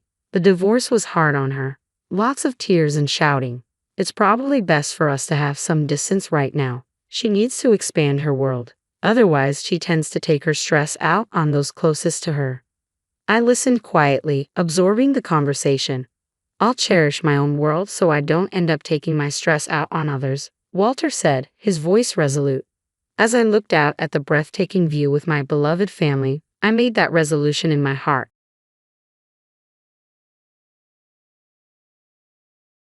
Hey, where are you right now? I'm just at home, resting. I've been searching for my husband here, but he's nowhere to be found. I think he's lying to me. Let me take you back to when I was pregnant with our first child. My name is Ashley, and I was about to give birth in a month, just a few weeks away. I was 9 months pregnant, full of excitement, but also apprehensive about the challenges of childbirth and new parenthood. I had planned to visit my parents' house this weekend to get some help from them. I mentioned this to my husband during a calm period of my pregnancy, but I assumed he'd forgotten, so I brought it up again today. While we were lounging and watching TV, my husband casually said, "Going back to your parents?" "Oh yeah, I think you mentioned that. If you want to go, just go. It's not like I'll have any trouble without you." I was shocked by his indifference, but I didn't want to start an argument, so I chose not to push back. "Well, I'm heading over this weekend. I'll be giving birth next month and plan to stay with my parents for a month or two after that. I should be back in about 3 months. Please make sure the baby's room is clean and ready." Sure. I would have done that anyway. And by the way, I can't see you off this weekend because I've got work. Oh, all right. I had hoped he would at least come with me to the station, but that hope was quickly dashed. I knew he was a workaholic, often working even on weekends and always seeming too busy. But I wished he could spare a moment to consider how difficult it would be for me, heavily pregnant and managing a lot of luggage, to navigate the train. I understood he was busy, but I often felt lonely. I didn't want our soon-to-be-born baby to feel that way too. I was anxious about whether we'd be able to raise our child together at this rate. When did he become so distant? With these mixed emotions, I began packing. Since I had some time before returning to my parents' house, I decided to send most of my luggage, except for valuables, via home delivery service. I had been hoping to welcome the baby into a clean home. I'd started maternity leave a bit early and had cleaned every corner of the house, preparing a space for the baby and setting up the crib. I was excited about starting a new life as a family of 3 when I returned in 2.5 months. But my husband's careless habits had already started to undo my hard work. He would leave half-drunk bottles scattered around and cardboard boxes from online purchases open and abandoned. Reflecting on it, I realized I had never seen him cook or clean since we got married. Despite my efforts to keep things tidy, the house was getting more disordered by the day, and I worried about its state while I was away. The weekend arrived in the blink of an eye, and I left for my parents' home. Meanwhile, my husband went to work without even seeing me off. While relaxing at my parents' house, I kept in touch with my husband regularly. We exchanged emails every day, and I called him about once every 3 days. However, over time, he started answering my calls less frequently. When I did manage to reach him and asked, "You haven't been picking up the phone lately. Are you busy?" he would respond vaguely with, "Yeah, sort of," or "Not really." I became concerned and asked, "You're not cheating on me, are you? I've heard that some men do that when their wives are pregnant." His response was sharp and defensive. "Why would I do that? It's annoying that you're doubting me." His irritation made me uneasy, and I quickly apologized, saying, "Sorry, I didn't mean to upset you." I knew it wasn't healthy to worry too much while carrying our baby, so I decided I needed to trust him. A few weeks later, as my labor pains began, I called my husband to let him know I was preparing to go to the hospital. I felt embarrassed by my pain, but I wanted him to be there for the birth. Surely, he would want to be present for such a significant moment. "My labor has started. It usually takes about half a day for a first child to be born, so you should be able to make it if you start now. I want you to be there for the birth. You can even cut the umbilical cord." He responded with a sigh of annoyance. "Oh, what? You want me to come by train right now? I'm tired too, and have work tomorrow." "Work? Our child is being born right now. Isn't that more important?" "Shut up. There's no substitute for my job. This is a once-in-a-lifetime moment. It won't happen again. I've told you, my job can't be replaced. If I don't do it, everything falls apart. You just don't get it. I'm hanging up now because I'm busy." I tried to convince my husband to be present for the birth, but my pleas fell on deaf ears. After being abruptly disconnected on the phone, I cried through the labor pains, feeling abandoned and disheartened. Why was my husband so indifferent to the birth of our child? From the moment a mother discovers she's pregnant, her child becomes her top priority, but my husband seemed completely detached. I faced my first childbirth alone in solitude. The labor lasted a full day, and the next day, a tiny, adorable boy came into the world. He was so small, so precious. After being discharged, my parents showered our baby with love and guided me through the basics of childcare. A month quickly passed, and by then, I had become proficient at bathing the baby. My parents voiced their concerns, saying, "Are you sure you're okay with such a husband? We're worried about you going back." I tried to reassure them. "I think I can manage. My health is improving faster than I expected, so I might return next week. Don't push yourself too hard. Let us know if you need anything." "Thank you, I will." Despite the saying that a postpartum body is like someone who has been in a car accident, my spirits were high thanks to the hormones, and my body was recovering well. I had also adapted to taking care of the baby, so I decided to return home a bit earlier than planned.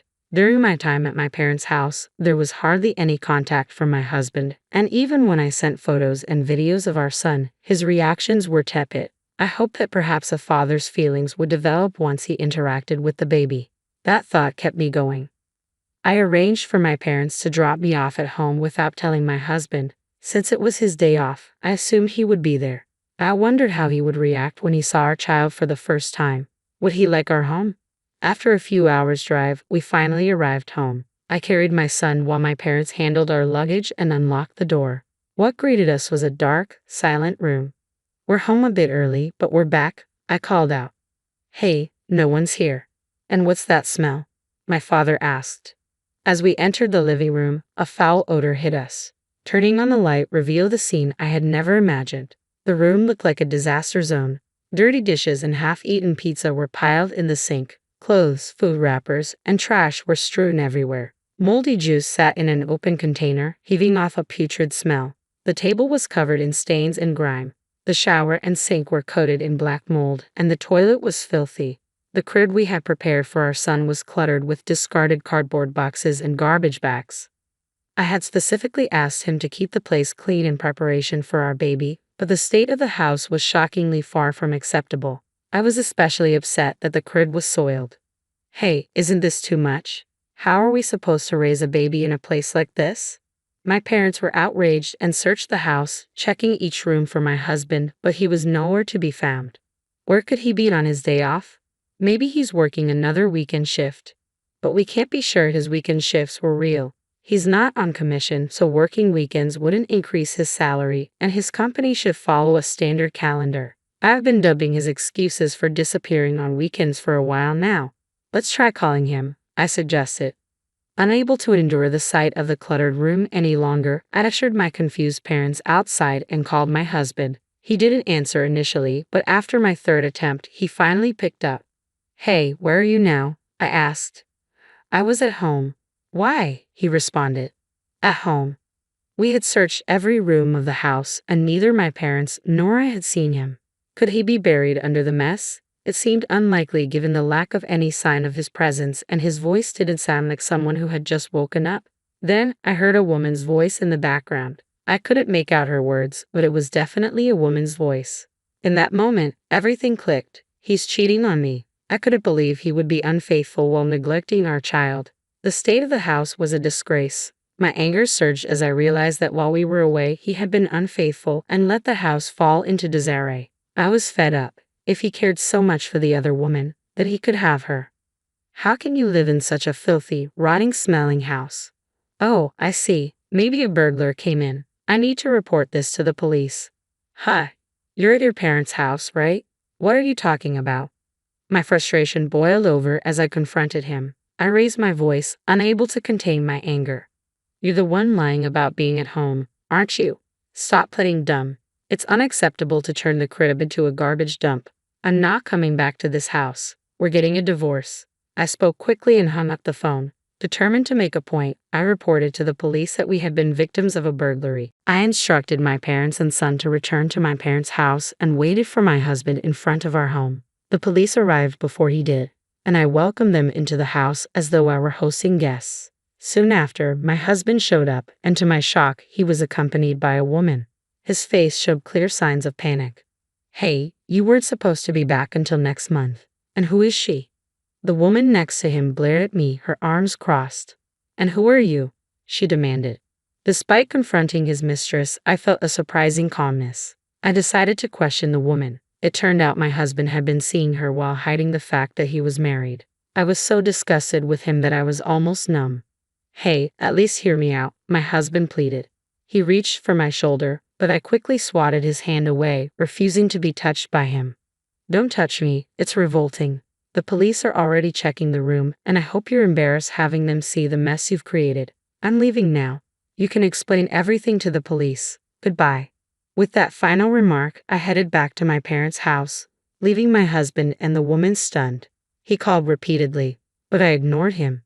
That night, I finally decided to respond. It turned out he had managed to explain the situation to the police who, while pinching their noses against the stench and struggling to navigate the filthy room, made his predicament even more humiliating. After being abandoned by the woman he had been deceitful with, all that remained for my husband was his shame and a home in disarray. "Come on, I'm sorry. Please come back. I've been looking forward to seeing our son," he pleaded over the phone. If he genuinely felt remorseful, he should have come to my parents' house in person. Trying to smooth things over with a phone call showed how little he understands the gravity of his actions. I can't imagine a future with him. You never showed any interest before, and now you suddenly care. You weren't even there when I gave birth, despite my multiple requests for you to come.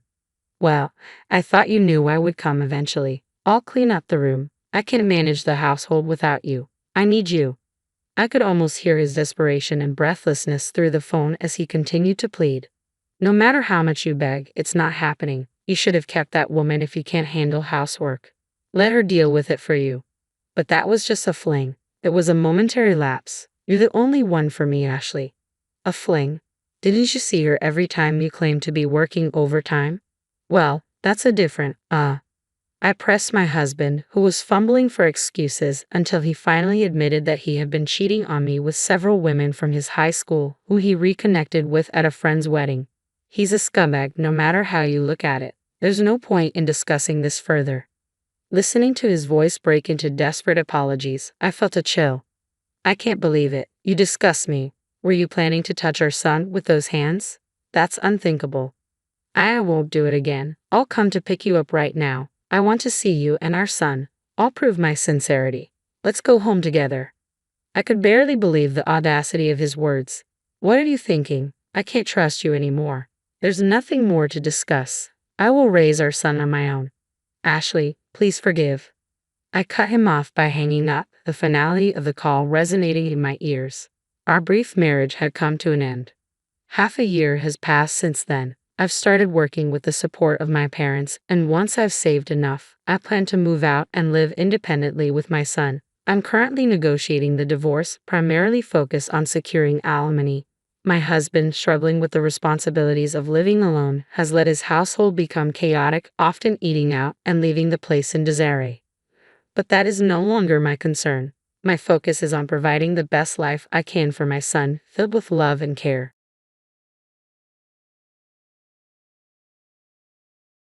My name is Natalie. I'm 28 years old, and I work as a freelancer.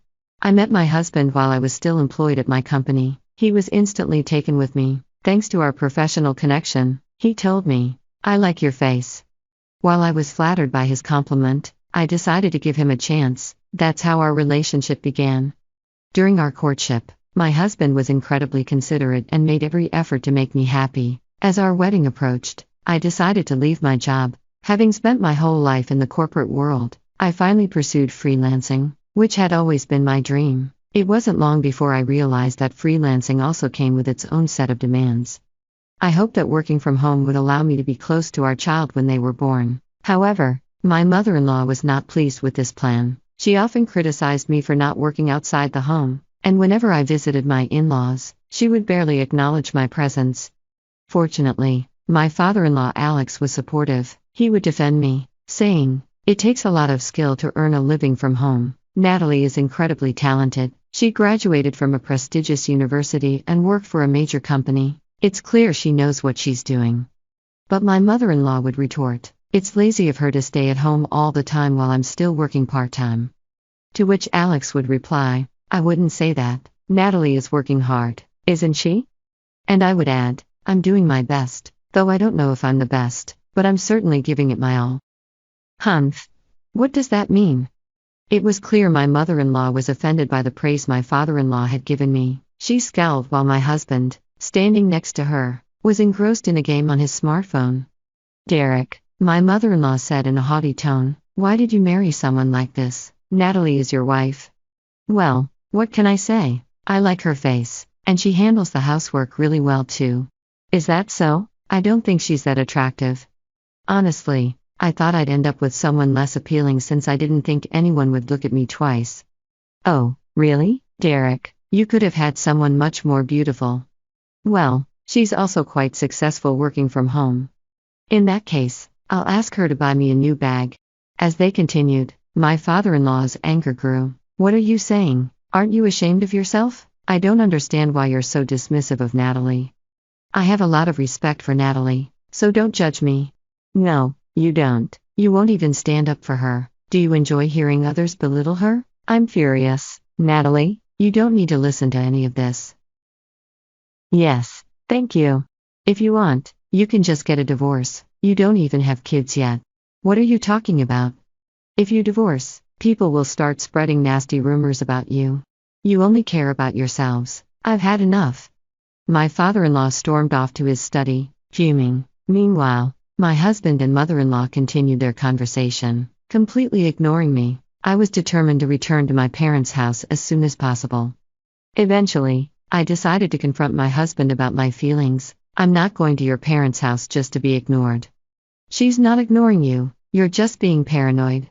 She's your mother. She constantly complains about my work and grumbles to you about me. Are you saying you don't respect my parents? Exactly.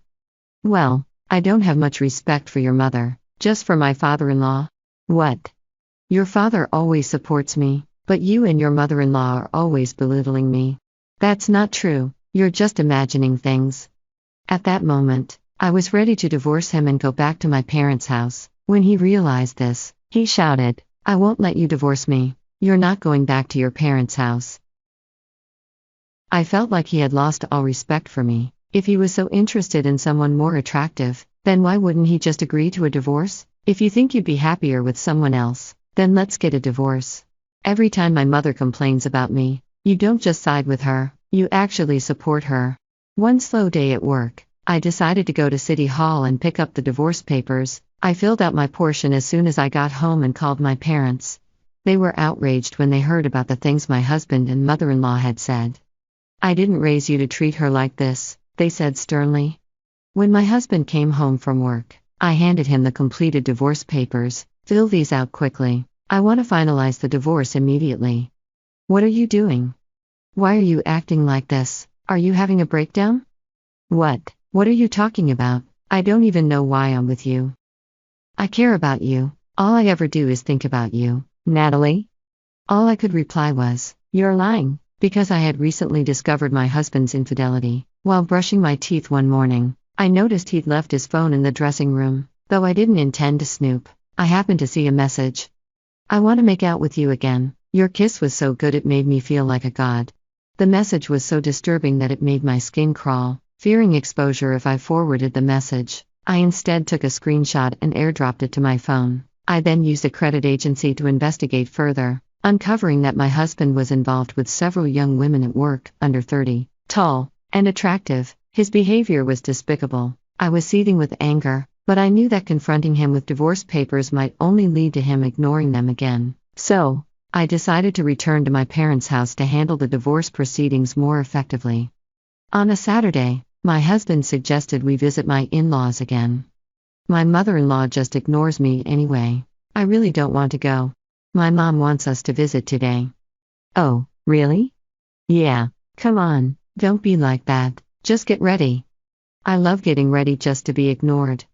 Nobody's ignoring you, it's all in your head. At least I can talk to your father, he's very kind. What's that supposed to mean? Are you saying my mom's a bad person? I'm sorry, but that's how I feel.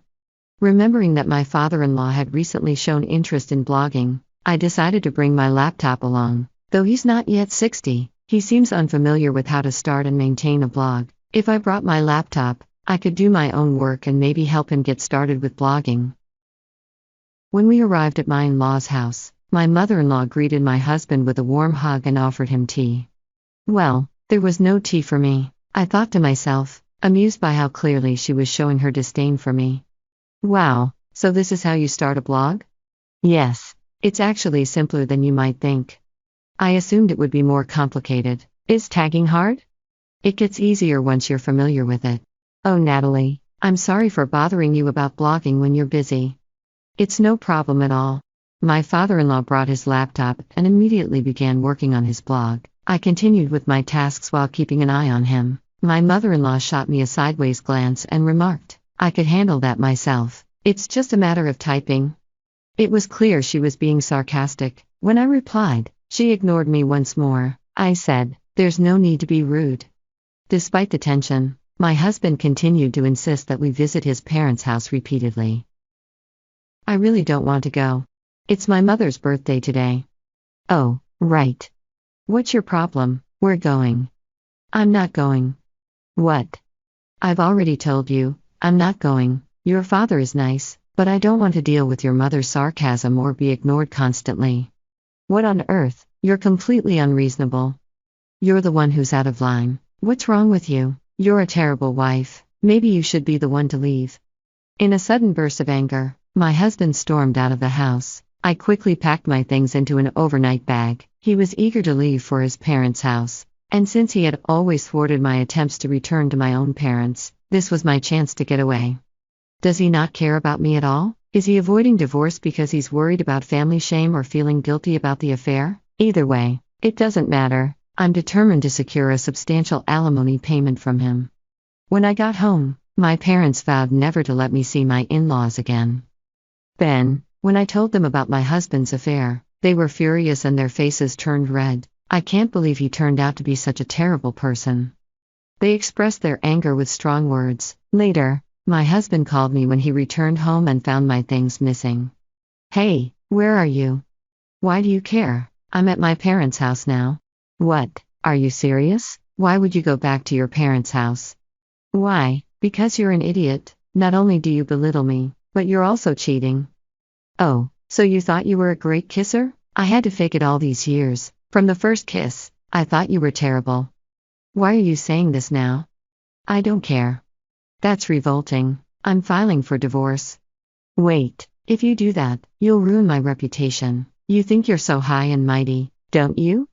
A few hours after ending the call, my husband arrived at my parents' house with my in-laws. Just as my mother-in-law was about to speak, my father-in-law, Alex, turned to my father and said, "Sir, I'm deeply sorry for everything that's happened. I regret not being able to support Natalie more." "Who do you think you are? I can't believe how foolish my wife and son have been." "Stop it. Actually, I've been wanting a divorce from my wife as well, and you just gave me the push I needed." "What are you talking about?" "It turns out my wife has been having an affair with the manager of the store where she worked part-time." When Alex, my father-in-law, discovered this recently, he was already considering divorce. My mother-in-law begged me not to go through with the divorce, crying and pleading. Meanwhile, my husband and mother-in-law became increasingly agitated, both in shock, while my parents looked on in disbelief. Afterward, my husband and I finalized our divorce, and Alex also divorced my mother-in-law. Both my ex-husband and mother-in-law were found guilty of infidelity, which led to substantial alimony payments. My mother-in-law has taken on multiple part-time jobs to cover her alimony obligations, working as hard as she did in her younger years. My ex-husband resigned from his job and is now searching for new employment. They're currently living together in a studio apartment, and they seem to be getting along well. As for me, I'm searching for a new place to live while staying with my parents. I'm hopeful that I might find true love again and look forward to the possibility of remarrying in the future.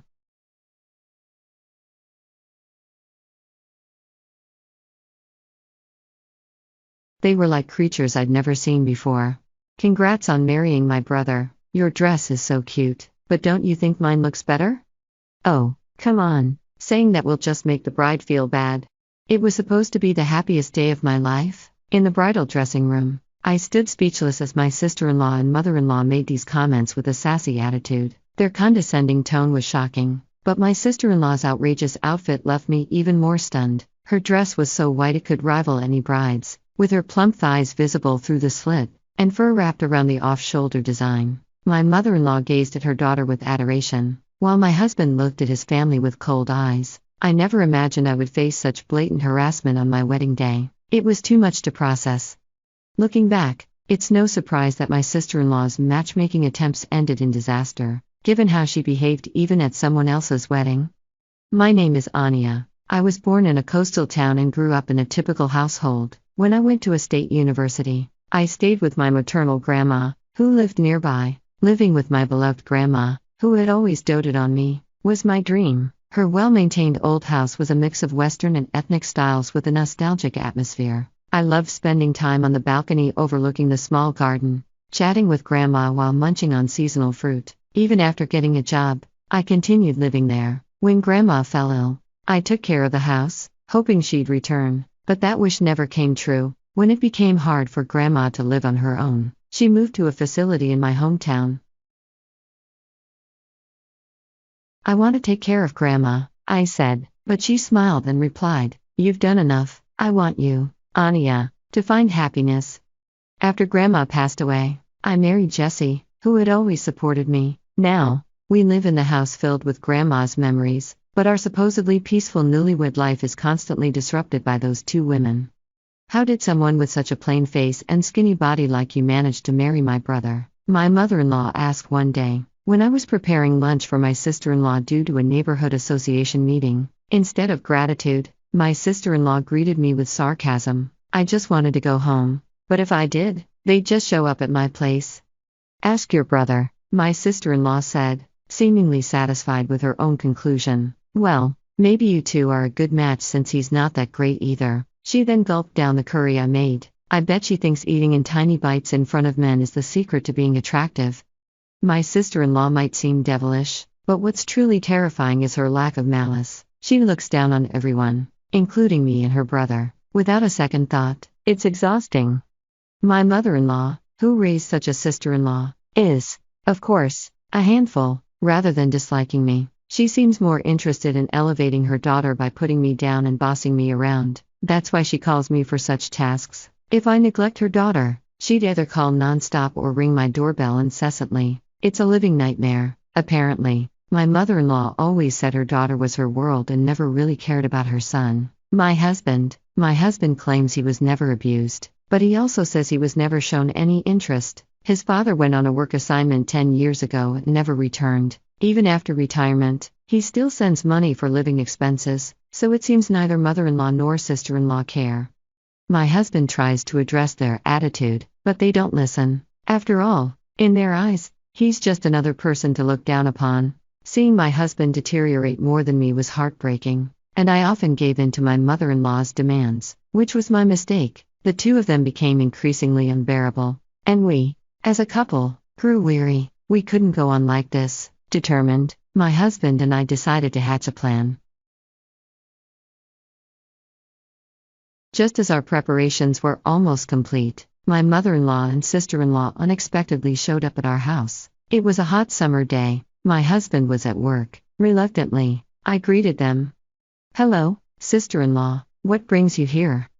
Just because we're the cute sister-in-law and mother-in-law doesn't mean we need a reason to visit. You should fix that stingy attitude. It's hot outside, let us in. You're so inconsiderate. I really didn't want to let them into Grandma's precious house, but to avoid causing a scene, I reluctantly let them in. I served them coffee and some cookies I had baked the day before. What, no cake? I'm sorry, you came unexpectedly. Well, it's okay, your cooking is decent, even if it's a bit plain. That's true, we'll give you that. Surprisingly, my sister-in-law and mother-in-law complimented me. It felt more creepy than pleasant. The house is old but spacious. It's passable. Passable? To me, this house is perfect. Actually, Elle is getting married. My mother-in-law dropped the bombshell out of the blue. Wait, this self-centered sister-in-law? I was momentarily shocked, but her getting married wasn't that surprising. She often bragged about her curvy body and her straightforward approach with men. It seemed to work on naive men or those looking for fun. So, with the guy you had an affair with? I recall the man she once mentioned. It wasn't an affair, we just met in the wrong order. It's true love. But no, not him. The one who approached you recently? I just noticed his intense gaze and approached him first. But no, not him either. Who then? Elle met him at a speed dating event. He's a wealthy man's son, my mother-in-law proudly announced. That's right, I'm having a shotgun wedding with a rich guy. Good for Elle, unlike your brother who married someone like you, she added, not forgetting to throw in a dig at me. And I'm already pregnant. The speed dating event was about 3 months ago. She probably charmed an unsuspecting man. I feel sorry for him and his family. Did you break up with the other guys? Not yet. They all love me so much I can't bear to tell them. It's inevitable. Elle is just so lovable. But what really satisfies Elle is money. I had a hunch, but still, I wonder if the child is really from that wealthy man. We want to use this house for a pre-wedding family introduction. Their ulterior motive became clear. I was so repulsed that I blurted out my response. No way. They glared at me, and I quickly tried to smooth things over to avoid a scene. I didn't mean to cause a scene. I just think the groom's family would prefer to see their future daughter-in-law's actual home. But our place is a bit messy, and it's a small apartment. Then clean it up and stop smoking inside. But won't they find it strange if they're invited to the bride's brother's house? When I voiced my concern, my sister-in-law retorted, "You're not getting it. We just say this is Elle's family home. What if they find out the truth? As long as you and your husband keep quiet, it'll be fine. You're getting married. Pretending just for the introduction won't solve anything. Once we're married, he's mine. Plus, I'm pregnant. It's not that simple. You're so sweet to worry. Why not just make this house truly belong to mom and dad?" Her outrageous suggestion left me speechless. Oh hell, what a great idea. This house is old, but we'll take it. This is my grandma's house. It's not just my decision. Don't you know? Once you're married, everything belongs to the husband's family. I've never heard of such a rule. Well, learn it now. What's yours is ours. So next Sunday, we'll bring the fiancé and his family. Oh, and prepare a lavish and cute meal. Of course, we'll say Elle made it and change the curtains to match Elle's taste. We're counting on you, sister-in-law. They left after imposing their desires and conveniences on me. All that remained was my seething anger and a pile of dirty dishes. "I'm sorry, we won't let them use it," my husband said that night, his voice heavy with regret after hearing the latest report. "Of course not, but even if we refuse, they'll just barge in. Maybe we should move up our plan." I could tolerate the harassment aimed at me, but I couldn't stand them disrespecting Grandma's house. We'll get back at them for all the bullying, so brace yourself. The next day, I made several phone calls. Despite the sudden change of plans, everyone was accommodating, and I was truly grateful. Once everything was set, I called my mother-in-law. "Mother-in-law, I want to ensure Elle's wedding is a success. Can we have a bit more time? We're thinking of remodeling to make it suitable for the couple." "Anya, I misunderstood you. You are such a good person, but we have wedding preparations, so hurry up." "I understand. We'll be ready in 3 weeks. Why don't you start looking for a wedding venue?" "You're so thoughtful it's almost scary, but yes, we'll leave the introduction to you and focus on the wedding." Was this our first pleasant conversation? And probably our last. Those two fools wouldn't suspect a thing, and they wouldn't come to the house until the day of the introduction. All right, we're going to be busy from today. With a tight deadline, we worked tirelessly, sacrificing sleep for our future. 3 weeks later, the day designated for the introduction arrived. My husband and I anxiously awaited her call. I could almost see my mother-in-law's furious face as she dialed. At 10 o'clock a.m., my phone rang, displaying her name. I answered the call. "Anya, what have you done?" Mother-in-law's hysterical voice pierced through the phone. "I thought you'd appreciate it. I arranged a perfect vacant land and meal for you and Elle." "You, what have you done?" Her words were a jumble of insults and confusion. The place she had taken her fiancé's family to, claiming it was her home, was no longer Grandma's house. I had prepared a new home and meal for them, but it seemed they weren't pleased. Her incoherent shouting suggested she expected me to explain the situation to her guests. "I'll do just that. I'm sorry if I upset you. Could you put me on speaker so the groom's mother can hear?" I spoke in the most submissive tone I could manage. The shouting paused, and a refined woman's voice came on. "Are you Aaron's mother? It seems there's been a misunderstanding." "Oh, not Aaron. My apologies. So, Aaron finally left his wife for Elle? Or is it Ivan? Phil?" "No." I began listing all the men my sister-in-law had been involved with. "Anya, stop it," with a final, piercing scream. Mother-in-law ended the call. They were probably in the midst of a major argument. Ha, that felt good. Anya, my husband, who had listened to the entire conversation, looked at me with a mix of guilt and relief. "I'm sorry for making you handle that. I should have dealt with it myself."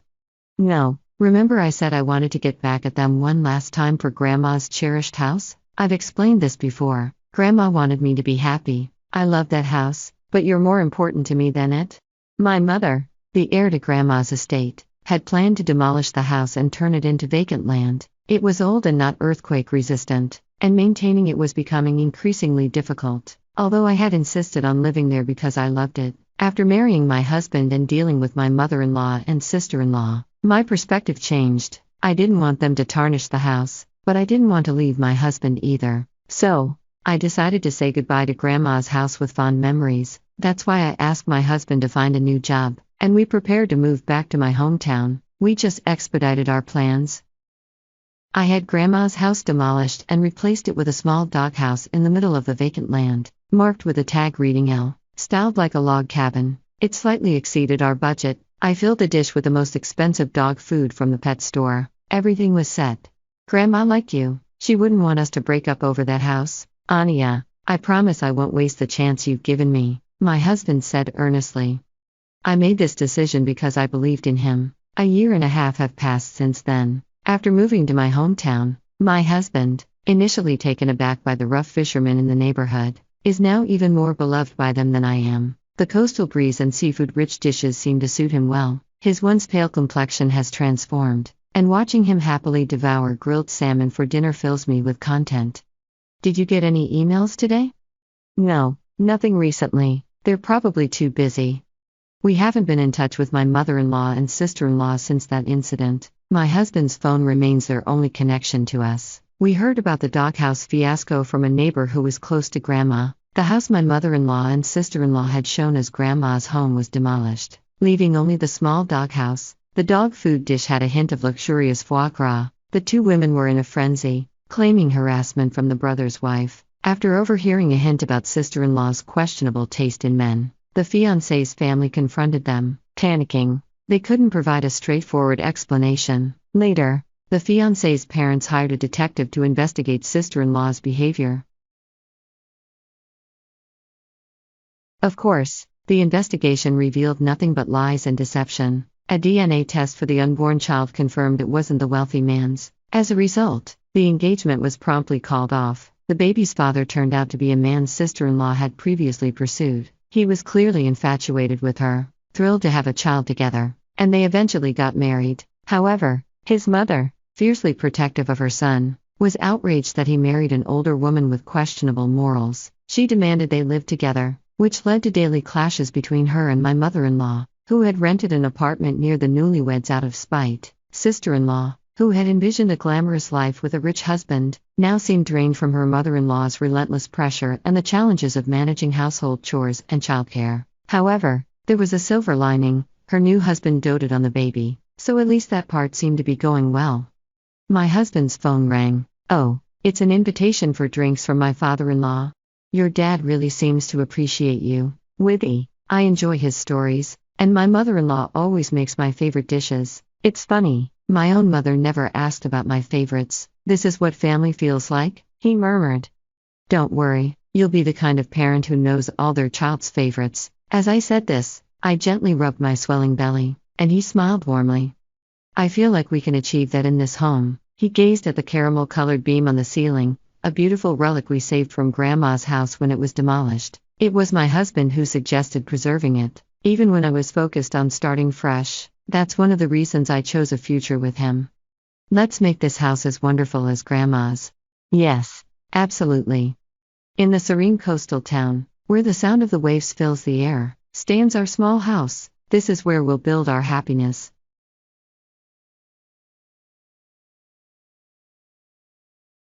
Just after the funeral of my mother-in-law, whom I loved like my own mother, a letter arrived from her. A lawyer delivered it to our house. I am Sharon, 43 years old. The letter began. If this letter has reached you, it means I am no longer in this world. I'm worried you might be crying.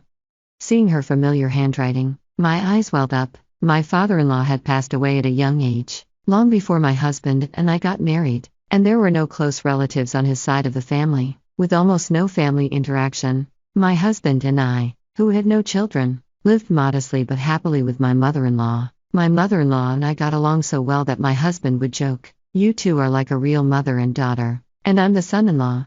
Last year, my husband passed away from cancer, leaving just my mother-in-law and me. Then she suddenly became a victim of a traffic accident. There were many mysterious aspects to the accident. For some reason, she was found collapsed on a road in a city where she had no known connections and was hit by a passing car. The police are investigating both the incident and the accident, but her bag hasn't been found. The police asked me various questions, but I didn't know much and couldn't respond properly due to the shock. I couldn't sort out my feelings about my sudden parting with my mother-in-law. In my husband's case, we had a year of medical treatment, and my mother-in-law was there, so we could remember him fully. We promised to overcome our grief together and continue living in harmony. While there were things to take care of, like the funeral and administrative procedures, my mind was distracted. But once everything was over, I suddenly felt lonely. My own parents had already passed away due to cancer. I have a brother, but he lives far away in the countryside with his family. Even if I wanted to talk to my old friends from my student days,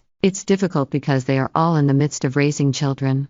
Then a man claiming to be a lawyer called me. Judging from his voice, he was probably in his 70s, around the same age as my mother-in-law. He apologized for being late to notice my mother-in-law's death and said there was something he wanted to give me as soon as possible. Is it a letter from my mother-in-law? I asked, puzzled. I had never heard of my mother-in-law being in contact with a lawyer, and the idea of receiving a letter from a deceased person seemed surreal. I was skeptical, thinking it might be a scam, but curiosity got the better of me. I decided to meet the lawyer, hoping the letter was truly from my mother-in-law. The letter continued, I know you're surprised by this sudden letter from me, but please listen. There is danger approaching you. Believe my words and run away immediately. I turned to the lawyer sitting in front of me. Excuse me, do you know the content of this letter? Was my mother-in-law targeted by someone?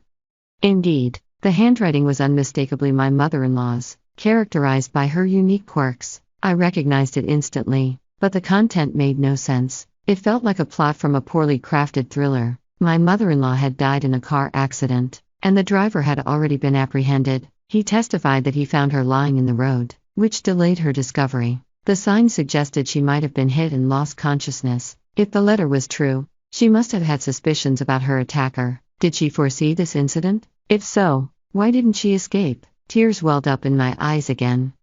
The lawyer, calm and composed, said, I haven't read the contents, but I believe I could guess what it's about. Somewhat frustrated by his vague response, I pressed, so what did you hear from my mother-in-law? Well, I was the one who represented Oliver at that time and have been asked to help you, he replied. Who's Oliver? The lawyer explained that my husband had an older brother, 6 years his senior. I was stunned. Neither my mother-in-law nor my husband had ever mentioned him, nor had I seen any photos. The lawyer pulled out a file from a bag beside the table.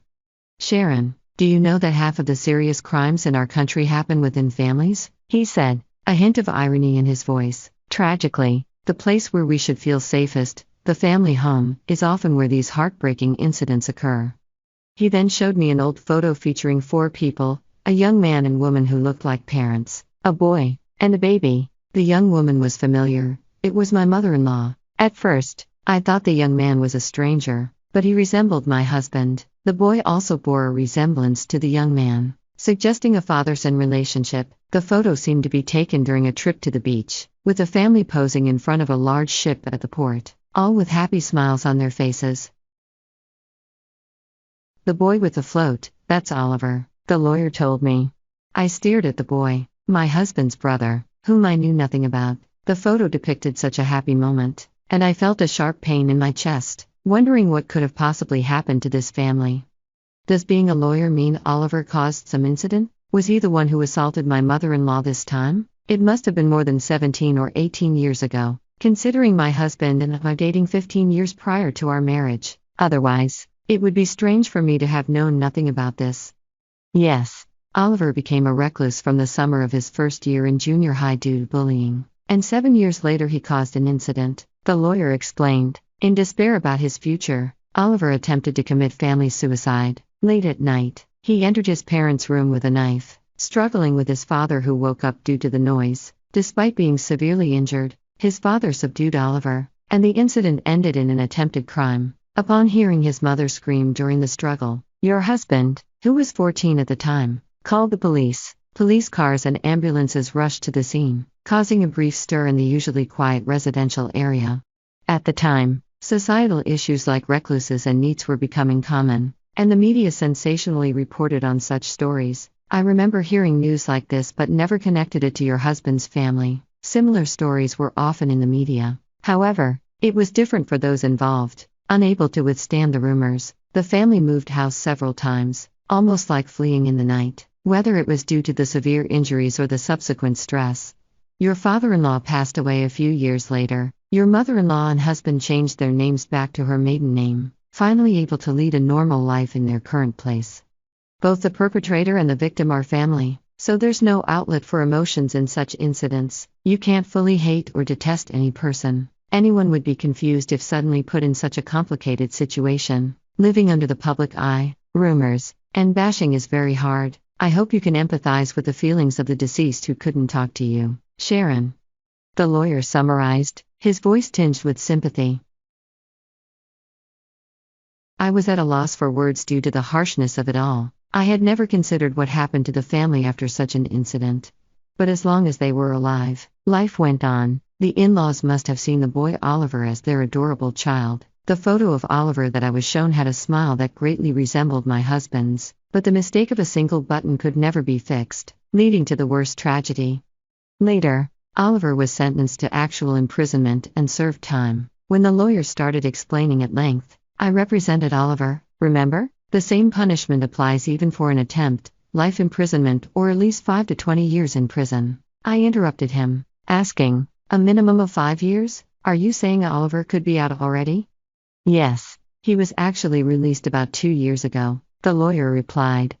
According to the lawyer, the prosecutor's office has a victim notification system. After a verdict is confirmed, you can apply to the prosecutor's office to be notified about the planned release date of the offender or even after they have been released. Even without that, my mother-in-law, being Oliver's biological mother, had been notified of his residence after his release. Around that time, my husband had been diagnosed with cancer and was undergoing treatment. Not wanting to worry him, my mother-in-law kept this information to herself.